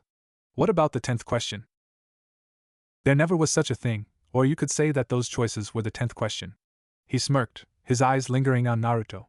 Though I wonder if some of you have already figured that out. Huh, dash. Hey, dash. Then what were the first 9 questions for, dash? They were pointless then, Temari yelped. They were not pointless. Ibiki shook his head. They had already served their intended purpose. Temari looked confused. To test the individual information gathering ability, that was the purpose. First, as the rules explain, success on this test is based on the whole team overall doing well. This puts pressure on each member not to mess things up for their teammates. Naruto breathed, flopping back into his seat and sprawling there, feeling better than he had in weeks. Maybe time traveling to the past was rather therapeutic. It certainly helped him remember all the things he'd lost about himself in the last couple years. The years maybe changed him, but he was still Naruto underneath it all. But the questions on this test were not types that a mere genin could answer. Because of that, I'm sure most people came to the same conclusion, that to score points they'll have to cheat. Basically, the premise of this test is to cheat. Ibiki explained. As cheating targets, we had 2 or so Chunins who knew all the answers mixed into the crowd, to help you guys. Ha! And to think that he literally had no idea that this had been the motive of the test the time he actually took it. Those that cheat poorly fail, of course. Ibiki began, pulling off his hat. Because sometimes, information is more important than life. And on missions in the battlefield, people risk their lives to get their hands on it. His scarred, burned head looked worse than Naruto remembered. A stark reminder of the Third Shinobi War, which ravaged all of the 5 great nations and decimated half the shinobi population of Iwa and Amigakure. And not even 20 years later the 4th Shinobi War erupted. However, would Konoha emerge victorious next time? Ibiki continued to explain the importance of gathering information, and Naruto found his thoughts mulling over to Sakura, and the Konoha in which he had hastily left behind. On the brink of the Great War, hell, on the brink of everything. For a few days it was total destruction, now it was total destruction by Danzu, and pretty soon it would be total destruction by the world. Conveniently, or perhaps rather inconveniently, Naruto was aware that these stupid, moronic exams were the forefront of everything, and here he was having to fastidiously restrain himself from doing anything at all. This just clearly sucked. What sucked more was Anko barreling the wall down with her grand entry, knocking dust and wall plaster into his face in the process. He thought less of her intimidating opening speech and more on his younger self, and his reaction to seeing her the first time. Were her boobs smaller? Was that possible? He missed the part where she imperiously commanded everyone to follow her, and hastily got up after his team as they made their way with the remaining genin. Just as the group rounded the corner, he threw up his hands and landed a Kage Bunshin, sneaking back the way he came as his clone split to join the other genin. He caught sight of Ibiki staring blankly at his paper as he ducked out of the crowd and down the hallway, smiling at himself. The guy better enjoy his vicious rendition of his future battle with pain, with added special effects around the math problems and some pretty kick-ass stick figure fighting. He was just about to reach the water closet his younger self was stashed into when he heard the clattering of Ibiki's boots rounding the corner into the hallway. The blonde was about to sprint for it, when the faint sounds of lighter footsteps coming from the opposite direction met his ears. Damn it. As quick as soundlessly possible, Naruto flipped himself onto the ceiling, opened the vent, and climbed his way in with the dust bunnies. Just in time, too, as Ibiki rounded the corner, and so did Kakashi-sensei? Hataki. Ibiki greeted amiably, pausing in the hallway to nod at his fellow jounin. I thought you'd left already. I did. The copy-nin agreed. But I came back to ask you how it went. Interested, I see? Ibiki smirked wryly. You must really like this team. Kakashi shrugged. Considering I failed all the other ones. Naruto smiled. Typical Kakashi-sensei. And did they pass? The XANBU began without any more preamble. Ibiki gave him an amused look, probably at seeing such concern out of the generally impassive jounin. They did, he answered finally. You've got quite a bunch there. I have to admit I'm impressed. It was Sasuke, wasn't it? Kakashi sighed, though he seemed less exasperated and more expecting. Ibiki shook his head. Naruto, actually. He tapped the paper at the top of the pile in his arms. Didn't answer a single question, only drew what seems to be some sort of battle. Really? Kakashi peered over curiously. Huh. Didn't get Kushina's artistic talent, did he? A brief, glancing smile and the wide brim of blue-green eyes, fiery red hair, and his gut clenched at the thought of his mother. At the thought of seeing his mother. I'd think not. Ibiki snorted. At any rate, it's nice to see you caring over something, aside from rescuing old women's cats and helping strange people cross the street. Those are actual scenarios, Kakashi said seriously. And they did actually happen. Ibiki looked nonplussed. I'm sure. They parted ways at that, and Naruto gave them a couple seconds to fully clear the area before he dropped off the ceiling, bending his knees to quiet the impact before rushing to the water closet. He dispelled the genjutsu, making it look like the rest of the wall, and pried the lock open easily, revealing a still clearly knocked out younger version of himself. Fuck. He was able to sneak back into the tide of genin easily enough, dispelling his clone when everyone was too focused on the enormous, looming trees of the forest of death, and not on the blonde who quickly reappeared behind his pink-haired teammate. This is creepy, Sakura mumbled next to him. Naruto only narrowed his eyes at the crowd behind them, more interested in the restlessly shifting Kusanin than the gargantuan. You'll soon find out, Anko smirked grimly. Why it's called the Forest of Death. Naruto remembered with stunning veracity how much those words had irritated him in the past. Funny how they still did. Because a lot of shit dies in there? He scoffed rhetorically. Spirit, Anko commented with a raised brow. I like it. This time, when Anko threw the kunai at him, he dodged under her swing, the jounin obviously underestimating him and leaving herself outreached and completely open. He dove up, kunai to her throat.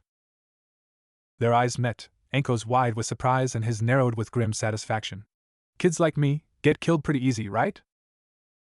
Or that was what he told him anyway, 6 years ago. Anko quickly snapped back into a shuttered scowl, turning as one of the Chunin appeared behind her. It was Naruto's eyes that widened this time, catching sight of Orochimaru's disguise and feeling white-hot fury burn through him. He hadn't seen the 6th Sannin in the course of the first exam, though now he had a full view of the morbid disguise. The slick tongue holding out Anko's kunai.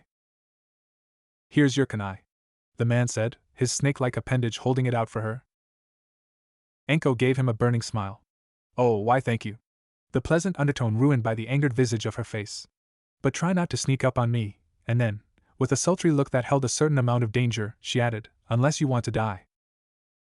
No, Orochimaru's rasp voice was defined further by the slow roll of his large tongue. "I just get excited when I see red blood.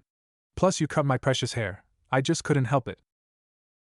It took everything he had to refrain from jumping at the snake with the largest Rasengan he could conjure. To think, he was exerting so much effort on staying put. A first for him. "Looks like we have a lot of bloodthirsty ones in this test," Anko noted with a tinged laugh. "Should be fun." She turned to the assembled group. "Now, before we start the second test, there's something I have to pass out." Naruto took his death certificate with churlish determination, making sure to keep his feet near glued to the ground, regardless of how every hair on his body stood on end at the mere thought of Orochimaru at his back. Everything in him was grossly wrong by such a feat, including his brain, which continued to war between a Jiraiya-like voice convincing him that inaction was the key to success, and the rest of him telling him to fuck it and just gut the guy. By the time Anko had finished her long-winded spiel, indubitably meant to scare half of the kids here shitless, Naruto had dug a 5-inch hole with each foot into the dirt. There were small rocks in his sandals, but aside from that it seemed to work. While the impulse to take a run at the Sannin while he wasn't expecting it was causing his fingers to near spasm, he managed to make it to the gates without really fucking up the future as he knew it. But the more he stood there, tracing the limbs of trees with his eyes and waiting for Anko to give them the go, the more he wondered if he even wanted the future the way it was. Though quite obviously he wasn't actually omniscient, and hadn't any idea what the outcome of the story he was winding through would be, he was acutely aware that halfway through it everything just sort of sucked. His best friend was well and truly his enemy, and before his untimely death Itachi had transparently hinted that Naruto may have to kill him. Danzo was undoubtedly going to screw Konoha for his own agenda, Madara was halfway to doing the same, and Naruto was absolutely positive that the Shinobi Council was going to solve nothing. And where did that leave him? Scrambling to find enough time to finish the work of his late mentor? To finish what could very well be the final mission Tsunade would ever give him? To save his fellow Jinchuriki? Just one hit, his mind whispered. The jugular, the heart, any main artery. And everything would be different. No. No. For all he knew, killing Orochimaru could set off a chain reaction resulting in Konoha not even being there at all when he traveled back. Nothing but a decimated wasteland, and him the last of the once great hidden village. Just the mere thought was enough to spit him back into the real world with frank clarity. The blonde opened his eyes, this time nothing but determination lingering in their blue depths. He could feel Sasuke's eyes curiously focused on him, as if subconsciously sensing the dynamic change in the blonde. The slow, simmering confidence in contrast to the burning arrogance, the sharpness to his cheeks that hadn't been there, and the way his eyes seemed to study the world with clearness. The second test of the Chunin exam. Naruto tensed, each muscle ready spring as the locks shifted in the doors with an audible groan. Begins now. And leapt head first into the darkened forest. We're wasting our time, Naruto thought, annoyed. Had it took this long to scavenge for food before? And more importantly, why the hell didn't he think to bring a protein bar, or at least a soldier pill? The blonde scoffed. This was the biggest pain in the ass he'd ever had to deal with. He'd already failed the Chunin exams and had to retake them. Doing it 3 times was just cruel and unusual punishment. It was just like him to get knocked out cold before any of the action started, and what, leaving his older self to take his place. I'm such a slacker, the blonde thought irritably. And not even intentionally. Naruto, Sakura poked her head out from the shrubbery she was sifting through. Are you going to just sit there all day, or are you going to help us? It wouldn't make a difference. Sakura-chan, I really don't think there's going to be anything edible around here. It is called the Forest of Death for a reason, most of the plants are poisonous. He pointed out, perhaps a little tactlessly. Oh, is that so? She stood then, hands on her hips. And do you have any better ideas? The map had a river in it, Naruto recalled. We could fish for food. Sakura pursed her lips, but Sasuke crawled out of a hollow tree with only a few crushed berries to show for it, and looked like for once he might agree with him. I agree with the dope. We'd probably have better luck there, he said, brushing off dirt and looking in Naruto's direction. Naruto studiously avoided his gaze. And maybe we can run into another team and get their scroll. Sakura clapped her hands excitedly, before rummaging through her pack for the map. Ah, here we go. It says HM. We be right around here, so it's about 2 miles inward. Forget the scrolls, Orochimaru was lurking around here somewhere, the sick bastard. Hell, he was probably jerking off in the trees to the very sight of Sasuke, as most people tended to do. Somewhere, deep down, he really had a slight bit of sympathy for the guy. His pristine, feminine looks will forever attract strange men to him. Or incredibly old men. Naruto shivered at the thought of Madara. Unfortunately for Team 7, the road to the river was laden with other teams lying in ambush for their scroll. Well, ambush was a mild term. There really wasn't much ambushing to it when the blonde was aware of where they were before they had the chance to sneak up on the team. No, the difficult part was incapacitating them without Sasuke and Sakura realizing he was doing it. Purposefully, at least. However, there were only so many times you could fake tripping over a log and unraveling a trap prematurely before your teammates caught on. How do you keep finding these, Naruto? Sakura demanded suddenly. After the umpteenth time there was a rock in his shoe and he hobbled over a trap wire. He rubbed the back of his head, sheepishly. What are you talking about, Sakura-chan? He giggled nervously. There's a really big rock in my shoe. She narrowed her eyes. Is this your idea of a game? This isn't funny, you know. We're in the middle of an exam, Naruto. Stop messing around. How can you possibly have a rock in your shoe so many ti? Sasuke swiftly elbowed her in the rib, leaning close to whisper sharply into her ear. He's using it as a code for traps, Sakura. The pink-haired genin flushed. Oh. Naruto couldn't hear them from his spot some feet ahead, and was watching the two converse with a narrow-eyed glare. What were they saying? He was too caught up with trying to make out what they were saying about him that he really did trip over a trap wire accidentally. It wasn't his fault, though. This time there really was in his shoe. Just not a rock. Something was squishing beneath his bare toes. He screamed. Jesus fuck, what the fuck is that? He hobbled, moved forward, and fell flat over the wire. Fortunately his cursing was loud enough to alert Sakura and Sasuke, and when the Chunin dropped from the trees the three of them took care of them quickly. They didn't have the scroll they were looking for, but it was an ambush navigated nonetheless. Also, it turns out it was a frog. That is the most disgusting thing I've ever had die between my toes while I was fighting. Naruto muttered angrily, no longer in the mood to humor the fates and the gods with playing docile and nice through the Chunin exams, not when he needed to get to that goddamn river and wash his feet out, immediately. He wasted no time dragging his teammates along, this time foregoing the ambushes completely, and just going around them the moment he realized they were there. His teammates followed some paces behind him through the bramble, bewildered but not complaining. What's with him? Sakura frowned, whispering to her dark-haired companion. He's being really. Well, mature would be the word she was looking for, but even then that might not be the most accurate description. Naruto almost seemed bored with all of this. He certainly looked the part during the first exam, and while everyone else, even Sasuke, looked like they were going through the various stages of terror during Anko's introduction at the front gates, Naruto looked well. He had looked angrier than she'd ever seen him. And not even at Anko. He'd been staring down some weird woman from grass the whole time. He hadn't really paid much attention to any of the exams. And even now, he took out those genin like he'd been sleepwalking. She'd never even seen Sasuke move so fluently, a few swift hits to the joints, knocking them all out in rapid succession without wasting a single movement. So clinical, so professional. Sasuke made a grunt which could have been taken as vague agreement, looking just as confused. Or at least she thought it was confusion that narrowed his eyes and thinned his lips. Maybe irritation. It was hard to say. Naruto led them quickly to the water, the sound of the rapids loud enough to hear long before they saw it.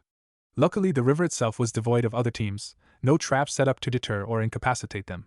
He stood at the edge of the tree line for a moment, debating whether it would be a good idea to walk out in the open. He didn't remember being attacked at the river last time around, but they also hadn't made such good timing. He turned to Sakura. Would you know any genjutsu to cover us? He immediately realized his mistake when she only stared at him blankly. She blinked. No? I forgot how useless she was. He balked to himself silently, before shaking his head, bringing his hand together. Kaga Banshin. His clones sprung into the eaves of the trees and the bushes surrounding them. With a nod from him, they dispersed in a radial fashion, moving to scout out the area for enemy Nin. It certainly wasn't the best of ways to clear out an area for them, but he was truly at a loss for what else to do when they had such a limited repertoire of jutsu to use, him especially, considering as of now his younger self only knew two.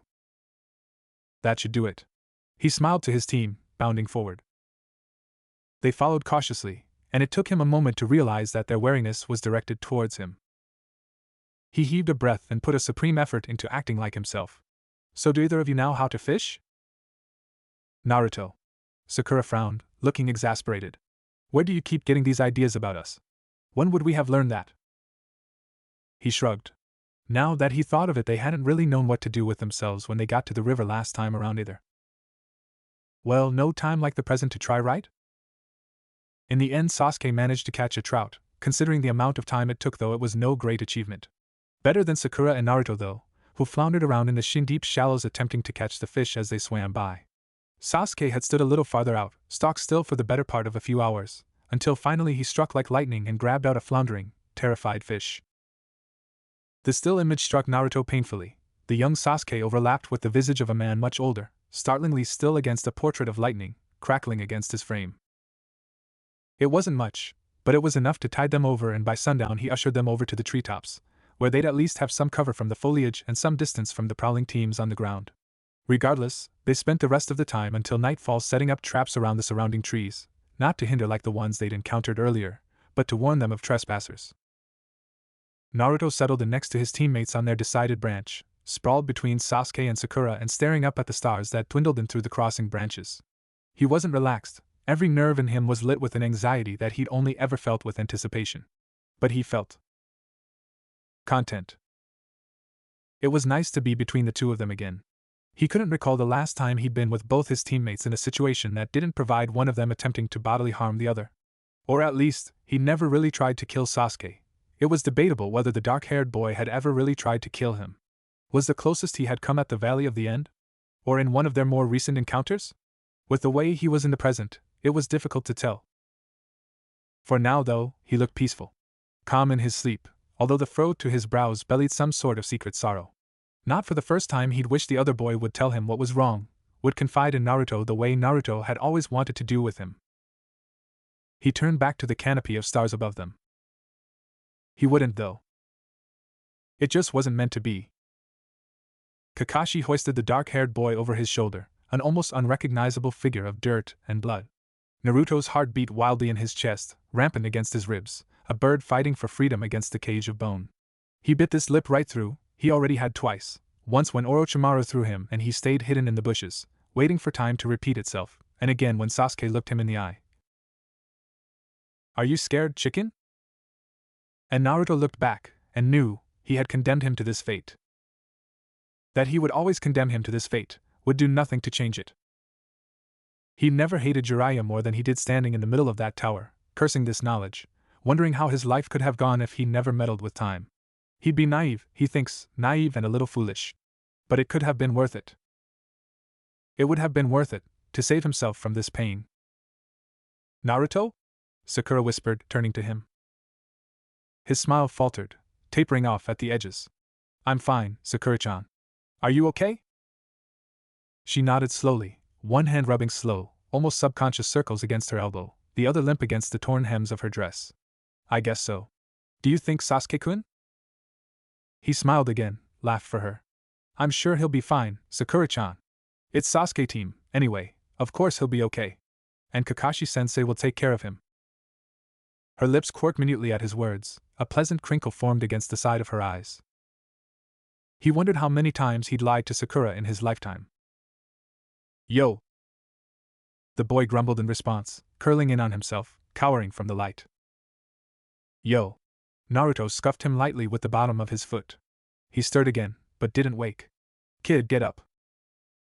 Finally he blinked, eyes opening sleepily to squint over at Naruto, crouched on the windowsill by the bed. Fura-sensei? He sat up straight, recognizing the familiar blonde perched at his window. With that, he peered around, confusion knitting his brows. Where am I? He asked groggily, turning back to Naruto. What happened? You don't remember? He asked in reply, neutral. No. His younger self blinked, eyes big and owlish. Nothing at all. I think remember fighting Lee? Oh.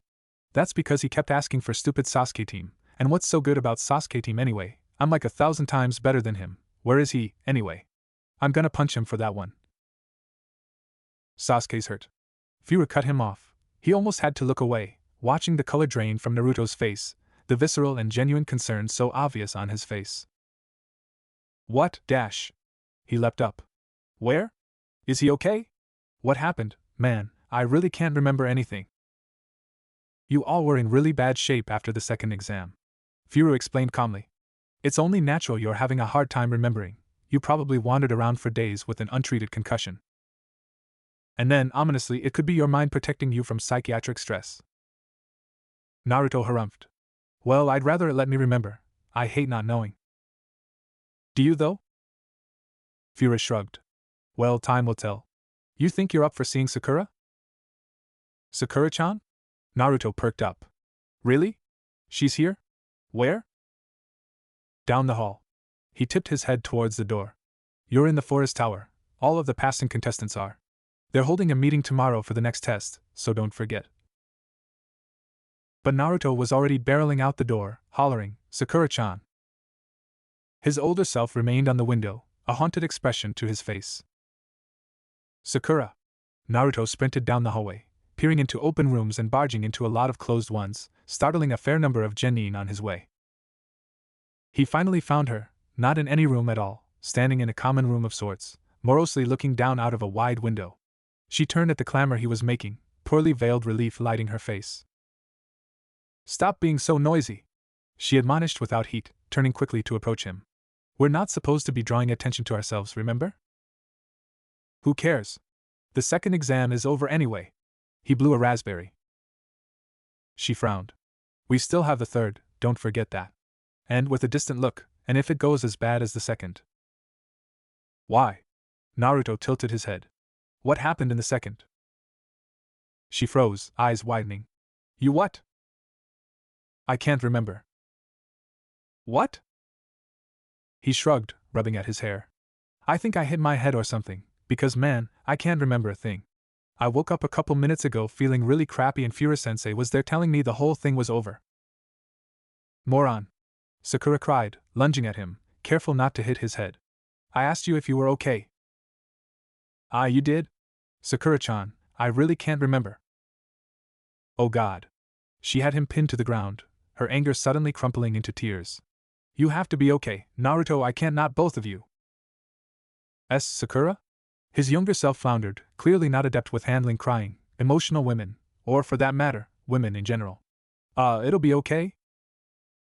Shut up. Okay. Naruto. The blonde craned his head, looking behind him to see Fuhrer leaning against a wall. I'm heading out. Naruto pouted, scampering out from under Sakura. Really? So soon? Fuhrer returned with a wan smile, afraid so. I've got a couple errands to run. No fair. Naruto whined. You still have to teach me cool and awesome jutsu. Fuhrer laughed. I've already tried, if I remember correctly. Yeah. Naruto agreed. I'm getting pretty good at that katan jutsu. It'll be perfect by the time the third exam starts. I'm sure. Unlikely. He thought morbidly. Teaching his younger self a jutsu was one thing, but mastering it was entirely another. Something told him that something like that was messing too much with time. Will you at least come to see me before the third round? The young blonde questioned, tone pitching imploringly. Fuhrer sighed. I'll try. He responded noncommittally. It'd be best to take his leave now, before his younger self really managed to wheedle more promises. He swooped down and headlocked the young blonde, rubbing his knuckles into his hair. Ouch, ouch, ouch, watch the head. He sputtered crossly. I'm injured, you know. Take care of yourself, he commanded, and Naruto stopped struggling at the sternness of his voice. And watch out for your teammates, and your sensei, and everyone that you love. You have to protect them. Naruto remained unmoving in his grasp. Furu stopped the noogie, easing the headlock enough for Naruto to duck out of his grip. I know. He responded, surprisingly austere, standing tall in front of him. Of course I will. That's my ninja way. Furu blinked, taken aback a bit by the seriousness at which the young genin in front of him was taking his words. Not for the first time, he thought he could see a glimmer of what other people saw in him, in that grand, impressive, insurmountable foolishness. Somehow, seeing such determination, such drive from such an unanticipated source was inspiring. Good. He breathed. Good. He'd kept to Jiraiya's principles as much as he could, and where had it gotten him, really? The future remained a bleak, intangible smear ahead of him, a diffused portrait of war and death, mounted ominously in the forefront of his vision. Again, he found himself cursing the old man. He'd up and died and left Naruto with a half-made legacy, a lot of questions, and so few answers. And Naruto didn't even know the first place to start to search for them. It's not like Naruto could retrace Jiraiya's steps. God knows where that pervert had been. Probably to every bathhouse that had ever existed in this world. Naruto snorted. And probably the next world over too, at this rate. The unfortunate part came to a head when Naruto realized that he couldn't think of any other place with significance for Jiraiya aside from Konoha, and at this rate, he tore up every place Jiraiya could have possibly left them, from this world. To the next? He breathed, blinking. Fuck, he was stupid. A few minutes and one reverse summoning later and he was literally tearing down the walls of Mount Maiboku, shouting loudly and waking up all the toads. Wah, Gamakichi floundered behind him. Boss, wait up. Hold on. What's the rush? The rush? Naruto sputtered before shaking his head. Never mind. Just get me to Ma and Pa, and hurry. He spun smartly on one foot and vaulted up into the air soon after that, leaving Gamakichi squawking indignantly in his wake. The infamous land of toads wasn't all that large, so it only took a few scant minutes for Naruto to locate the toads in question, though it could have been an infinity, for how long it seemed to take. Ma and Pa were lounging on a basin of rock, sunning themselves in a way Naruto had never thought biologically comfortable for toads. To that end, he never thought toads could drink that much sake either. Yo! He greeted, dropping out of a jump in front of them and landing smoothly into a crouch, one arm raised in vague salute. Ah, Ma blinked, adjusting her sunglasses. Oh, Naruto-kun? How are you, dear? Goodness, it's been ages since we've seen you. Is that Naruto-kun? Pa grunted, rolling over to face them. So it is. What brings you here, Naruto-kun? Any news on the situation in Konoha? Nothing good. Naruto sighed, shaking his head. But that's not what I'm here for. Listen, you guys know Jiraiya maybe better than anyone else. I know he was here a lot, but was there anywhere on Mount Maiboku that was special to him? Or more special than usual? And to their blank faces. Or at least somewhere he visited frequently, that didn't involve naked women? Because I've been trying to think of one of those and I'm having a hard time believing right now that a place like that exists. Pa chortled. Does it? Ma scowled at him, before turning back to Naruto. Well, honey, that's a tough question. He liked to roam around when he was here. She pursed her lips thoughtfully. You know, he had a study here, if that might be useful. Yes. Naruto yelped. Yes, that's exactly it. Could you tell me where it is? She blinked, taken aback by his sudden enthusiasm, but pointed him in the right direction anyway. It was exactly what Naruto was hoping for. An entire room devoted almost entirely to porn, with a minor alcove full of texts on sealing and jutsu. Just what he'd expect from the super pervert. Naruto shook his head fondly, moving to browse through the few books in the room not full of raunchy porn. He didn't recognize most of it. There were a few passages on the sage techniques, some on Jiraiya's attempts to modify the Rasengan. The majority of the text had more to do with categorizing current jutsu of different hidden villages that, while interesting, ultimately didn't help Naruto's purpose. He spent most of the afternoon on the dusty, decrepit and unused floor of Jiraiya's room, back to one of the mounds of paper and the ground around him scattered with books he'd already torn through. Nothing of great interest caught his eye, although he noticed that Jiraiya spent a great deal of time attempting to dissect his Oryoku no Jutsu. Naruto prided himself on that. It was a fairly decent piece of work, wasn't it? Naruto was finally about to call it quits, sometime when the sun had long since wandered off the horizon, taking the last trails of dusk in hand. The stars shivered quietly beyond the confines of the mountain, the moon a lamenting figure bedecked in gossamer light.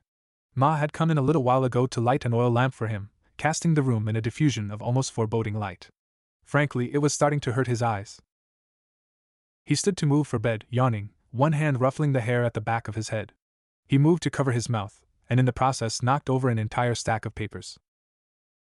Oh hell, he scowled at himself, as white sheets of paper took to the air like fluttering paper birds all around him, fanning out so completely he almost thought someone out there was intentionally trying to piss him off.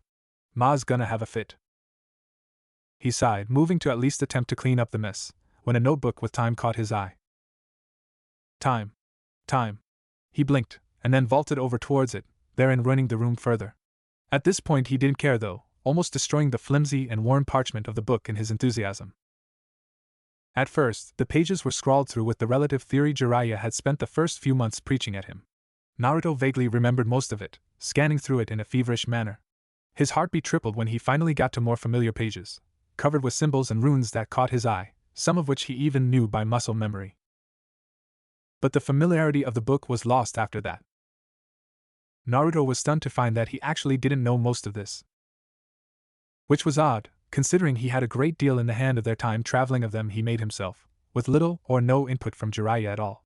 Sure, it was a little flawed, and crooked, and only worked with an almost suicidal amount of chakra and a lot of luck, but the fact of the matter was that he'd made a working time traveling jutsu with his own two hands and had gotten to use it out of just theoretical practice. Suddenly though, he was beginning to understand why Jiraiya had been so proud of him for making it. Because Naruto had made his time traveling scroll by himself. And Jiraiya hadn't expected him to be able to do it. Because he had one of his own. But why? Naruto whispered aloud, stunned. Why make Naruto go through the trouble of making his own? Or at the very least, why not at least offer more concrete advice than the bullshit theoretical crap he doled out to the blonde like candy? It didn't make any sense. The more Naruto flipped through this book, the better he got acquainted with the intricate design Jiraiya had come up with and its abilities, the more he realized how flawed his own was. He'd come up with the seal as a sort of rocket launcher into the unknown, a powerful source of energy with no real means of aim. He then had to come up with a second seal that would act as a homing beacon, and at least give his jumping seal an attempted range and time frame instead of just letting it stab into the dark. It had taken him ages to hone the tracking seal into a range of a few days, and yet, here was a completely flawless seal that worked as a jump and anchor, simply by changing a set of coordinate seals. Jiraiya's seal was perfection. Naruto marveled at the man's genius. Using a double set of coordinate seals, the user could set an exact time to jump into, a one-way ticket of sorts. And instead of having to constantly rely on a tracking seal on both ends, the traveler only had to memorize a set of time coordinates to get home, to get back to the exact day and hour of any certain moment in time. It was amazing, quite frankly. Jiraiya's seal was even capable of permanent usage. If Naruto wanted, he could create a seal that, when activated, would always bring him back to a certain period of time. Naruto reread that passage at least 4 times, taken aback by the sheer brilliance of it. Jiraiya was truly the master of sealing. It humbled Naruto, honestly. Made him remember how little he really knew, how much of a novice he truly was. He studied the design with great reverence. How long did it take the man to make this? He must have spent years honing his craft. Decades.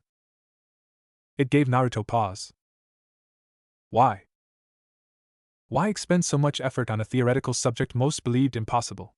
Even Naruto hadn't given such a vested interest into time travel, aside from the novelty of it. Mostly he'd been meaning to impress Jiraiya with something as monumental as time travel when he made his seals, rather than any legitimate interest in the cause. But it was quite possible that Jiraiya was more heavily invested in this than he was in porn, which said a lot, quite frankly. For there were few things in this world which could tear Jiraiya away from women that didn't indirectly have to do with women themselves. Really, Naruto could probably count them on hand. There was Tsunade, although maybe that didn't count, considering how much interest Jiraiya had in her. Konoha, Naruto himself, Naruto's father, and his non-pornographic literature, sparse as it was. Naruto blinked. His literature. His book. Naruto's book. The blonde backtracked through the pages, skimming down until he once more got to the detailed drawing of Jiraiya's seal. He grabbed blindly for another sheet of paper, jotting down the line of seals which detailed the time coordinates for the jump. After, he flipped back to the cipher in the front, decoding through the lines of brush strokes.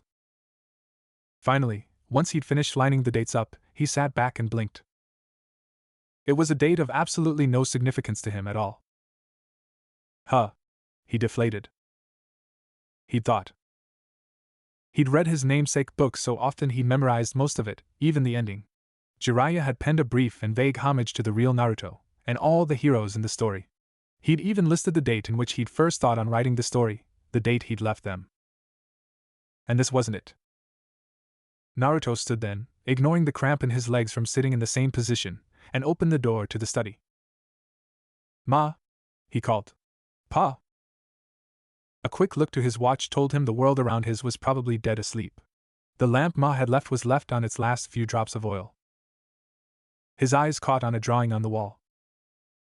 Now that he'd effectively ruined the piles and piles of paper that Ma no doubt laboriously stacked into some attempt at orderliness, the walls were laid bare to his perusing eyes.